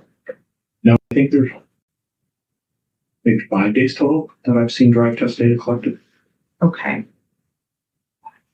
So it need to be So now calibrated. let's talk about the calibration for You can ask. this instrument or this machine. Did we get records for all the machines that were used by the FBI in this case? We got the calibration records that were taken prior to the use of these of the samples. It'd be really helpful to have the calibration records after the use. So we kind of need to bookend those because we know that it left Rogue Schwartz. He's not yet saying for sure they didn't do their job. They didn't calibrate it. Again, this is a motion to compel. What he's saying is they are missing, and let's see, Judge is even writing it down because this is important. He's saying we are missing the calibration for after a certain point in time, and we need that. Factory in October, and everything was working great. Yep. When it came back, we don't know when it came back, and we don't know if it was functioning properly when it came back. It's not uncommon for there to be errors. I saw a report that said it came in and it had 2 errors. It's not the end of the world. The sky doesn't fall. You have to get into the documentation to see what those errors were. This is great. This is really Normally, the device kind of self-calibrates itself. If you know what you're looking at, the major concerns that you would see when calibration is off, it becomes very obvious because results are really flawed. That's where I have a concern in this case is we have what I consider a significant chunk of data for specifically a location where the instrument is running. There's no doubt it's functioning, but it's not properly collecting AT&T data, which is concerning as to why.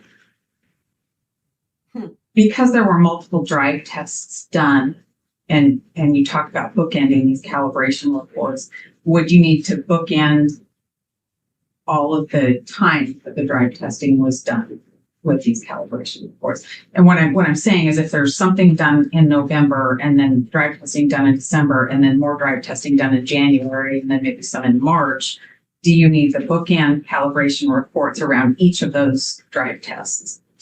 You would. To date, I haven't seen any drive test data, I believe, beyond January 5th. And I'm not sure the time zone, so maybe it could creep into January 6th. But if there's any drive test data after the first week of January, I'm unaware. Okay. So in our case, which months are we missing? For the calibration, Yes. whatever the next calibration, the FBI would choose when to send these devices in. So whenever that next calibration report was generated for these 2 devices.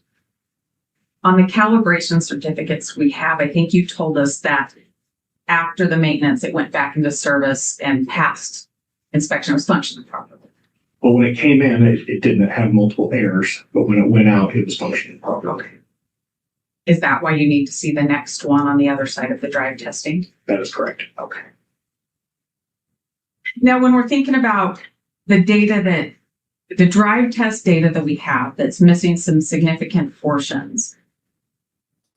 just a quick update in Idaho, the court cameras are finally on. That doesn't necessarily mean anything. If you guys hear anything about people who are there on site and, I don't know how people know, but they tend to know when what the jury's doing or whatever, but But I mean, regardless, I have it pulled up. I'm monitoring it. So we'll hear it when it happens, if anything happens. Could it be because the machine wasn't working right all the time they tried to do drive testing? Okay. Is it also possible that the FBI agents using this machine weren't properly trained to do the drive test data or to do the drive testing and collect data? I know of the 2 FBI agents from prior lives. I believe they're properly trained. Okay. That's good to know. So we're looking at either the machine itself isn't functioning I know those properly, because I know or everybody. could that data have been pulled out of what we got? If we're talking about possible scenarios that would cause the shortcoming of data, maybe it was never captured in the first place. I can't speak to that.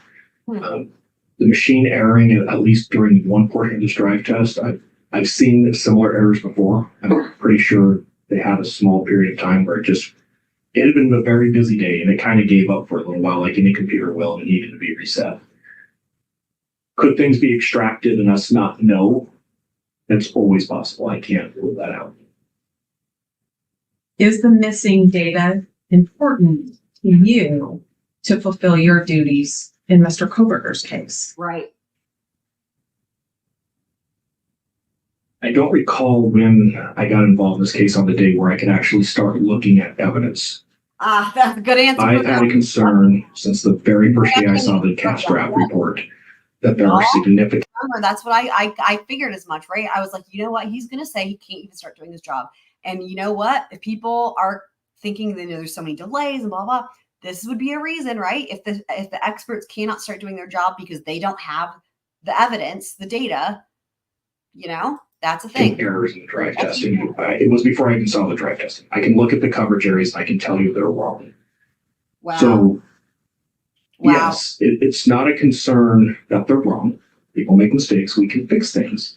It's a concern that I still don't have the source data that any expert, not just myself, but anybody could sit down and look at and say, okay, I see what's happening here. Here's how we fix this.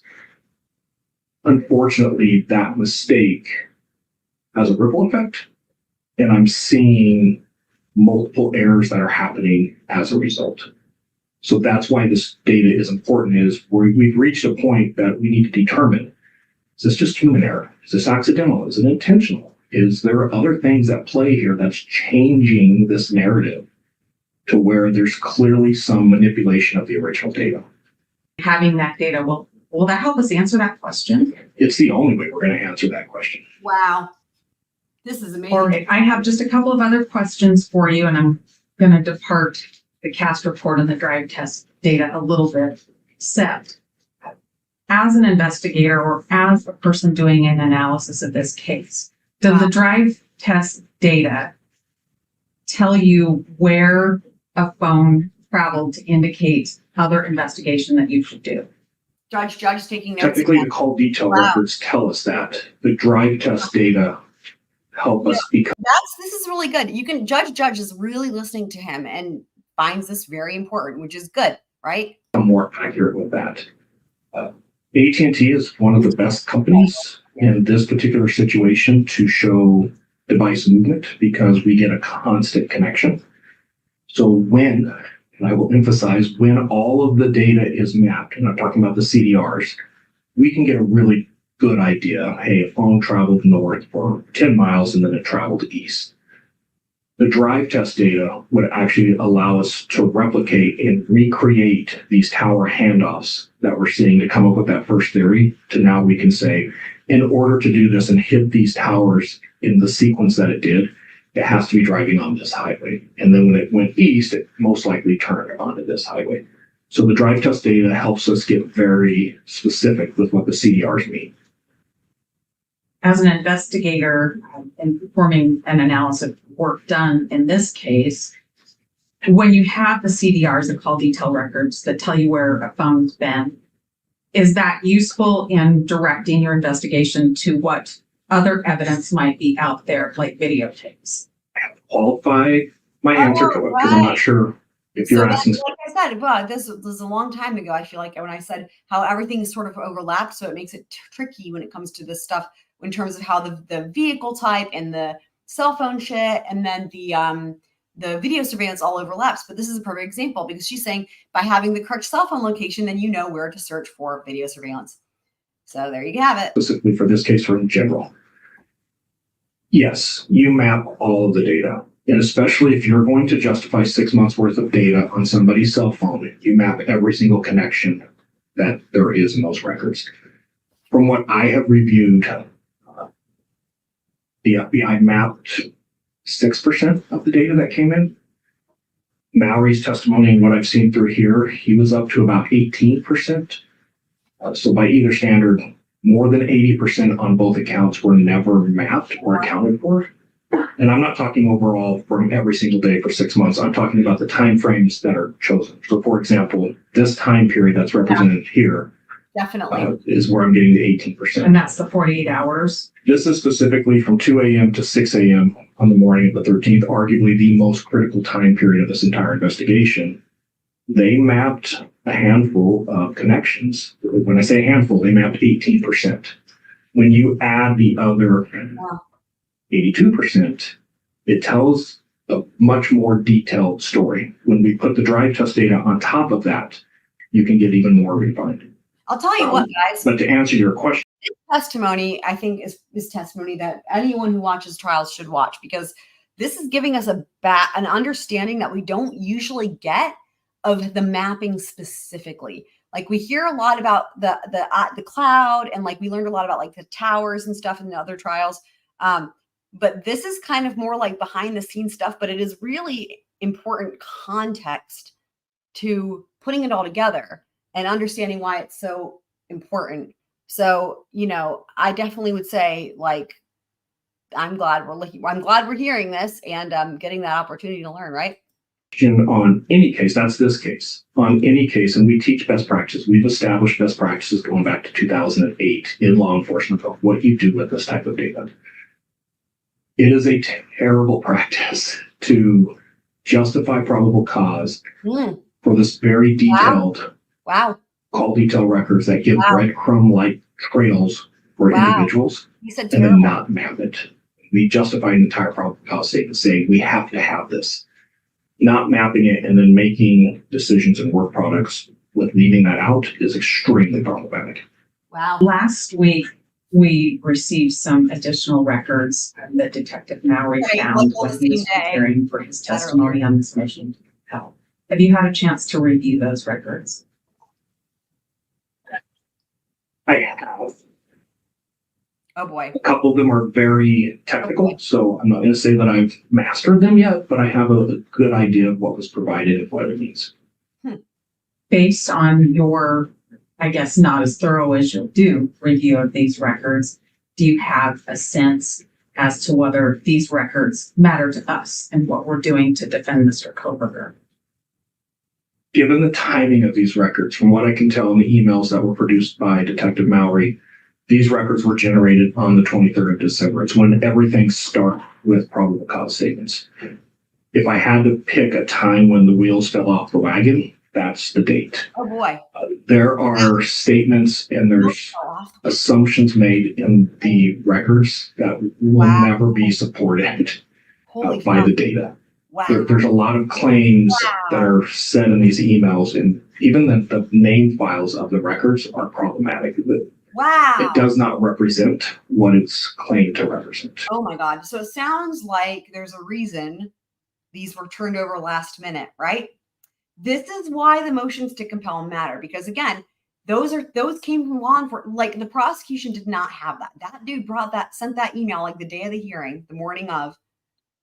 And I think Ann Taylor couldn't even tell what was so bad about it, right? Because you have to be an expert to understand, like him. Like she was like, yeah, well, what took you so long? But like she couldn't get into it. That is crazy. So that's, and that's not on the prosecution, really. I mean, that's on the law enforcement. It's because, again, I think it would have taken somebody like this guy to even figure it out, right? And figure out the significance of it. Wow. Sounds like those might be pretty important to us defending Mr. Kohberger. I could give examples, but I know it's a very technical thing, so I'm not, it could be extremely impactful to either side. I'm not saying just in defending Mr. Kohberger. It could be extremely impactful in prosecuting Mr. Kohberger. Yeah. The problem's the problem, not what the data helps or hurts. Well done. The content of Sarah. the data, though, Yes. is it helpful to us in representing Mr. Kohberger? It absolutely is helpful. Everything that I've seen to date is concerning to me because it's exculpatory. And I need to clarify this. Wow. When all of the records are produced and the dust settles and I have time to review it, I reserve the right to say, no, now I'm seeing everything. Here's what I'm seeing. Because of the piecemealing of the data, because of the missing data, because of data that I'm reviewing that is incredibly inaccurate, everything that is missing is absolutely in the benefit of the defense right now. Right. There's other reports that I believe are missing that I can't tell you. So he's not saying that he's seeing evidence that says he wasn't there. That's not what he's saying. When he says exculpatory, that's not what he means. What he means is he's seeing evidence that things are missing or inaccurate. And the fact that things are missing or inaccurate benefits the defense. And that's why it's exculpatory. Just wanted to make sure that's clear. He's not saying he's found evidence that it wasn't Bryan Kohberger. That's not what he's saying. He's saying exculpatory as in it benefits the defense. And again, because of the way it works, right, in our justice system, if it's missing, if it's fucked up, if it's inaccurate, whatever, unreliable, that benefits the defense. That's what he's saying, just to clarify. Or in the benefit of Mr. Kohberger or in the benefit of the state. If I was contacted on December 1st by Moscow Police Department, there are things I would have absolutely said, you get this today. Do not hesitate, and especially come December 23rd. Not because of who it's helpful for, but because those documents are the only things we're going to get that's going to be able to allow us to interpret I'm a big what fan. it really means. When we don't get those documents and we piecemeal things, it creates this narrative that is very harmful for the defense's case.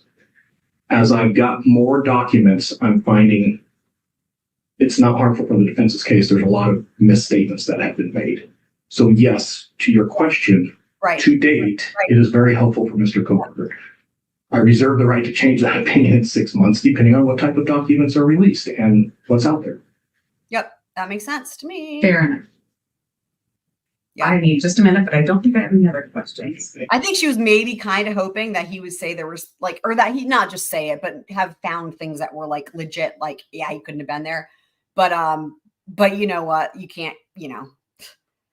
I think this is good. This is what you want, right? Because I think it's like, do they have the right guy? Probably, right? But you want to be absolutely certain, and that's what she's doing. Yeah, he is being very fair. Definitely. Yeah, 100%. It's clear that he doesn't take sides. He's about the data. He's like, the data is the data. And really good experts are like that, where they don't get emotional and they don't have a stance. They don't have any opinion. It's just, they have such an appreciation for their craft that they fine-tuned that it's like, the only thing they get offended by is if somebody was like, you know, doesn't give a shit about it. And like, you know what I mean? Like doesn't follow the protocol with the equipment and stuff, right? It's like, that's what he cares about. He doesn't care about the result, right? I mean, he wants the result to be accurate. That's what he cares about. So I think that's just, I think that's just the right way to go about it. Thank you. Mr. Ray, thank you. I don't have any other questions right now, but hold on. The prosecutor might. All right. Ms. Taylor, Ms. Dennis. No, no, we don't have any questions at this time. All right. May this witness be excused. He may, Your Honor. Thank you. All right. Mr. Ray, you're free to stay. You're free to leave if you like. Sure. Thank you. Another witness? Your Honor, we do not have any other witnesses. We have argument for the court. Okay. Let's go ahead then. Your Honor, what I'd like to do is I'd like to start with Ms. NASA. She's going to cover one of the requests specific to the grand jury subpoenas, and then I'll cover the rest of this morning's argument. Okay, thank you. So I appreciate everybody for being here. As always, we'll have some timestamps, really specific timestamps there for you guys. But yeah, it's a lot of information to digest. And so I think 2 parts is probably a good way to do it anyway. For those who missed the beginning, we went over the new court documents and we did some stuff with maps. So again, I'll have timestamps done hopefully today for this. But I appreciate y'all being here. I appreciate y'all asking questions and contributing and being a squirrel. Y'all are the best squirrels ever. And hopefully I will see everybody tonight for the Karen Reed recap and hopefully also tomorrow. Don't know a time yet. Probably will be 8 o'clock, probably more than likely, for part 2 of this hearing. And I'll go ahead and roll the outro.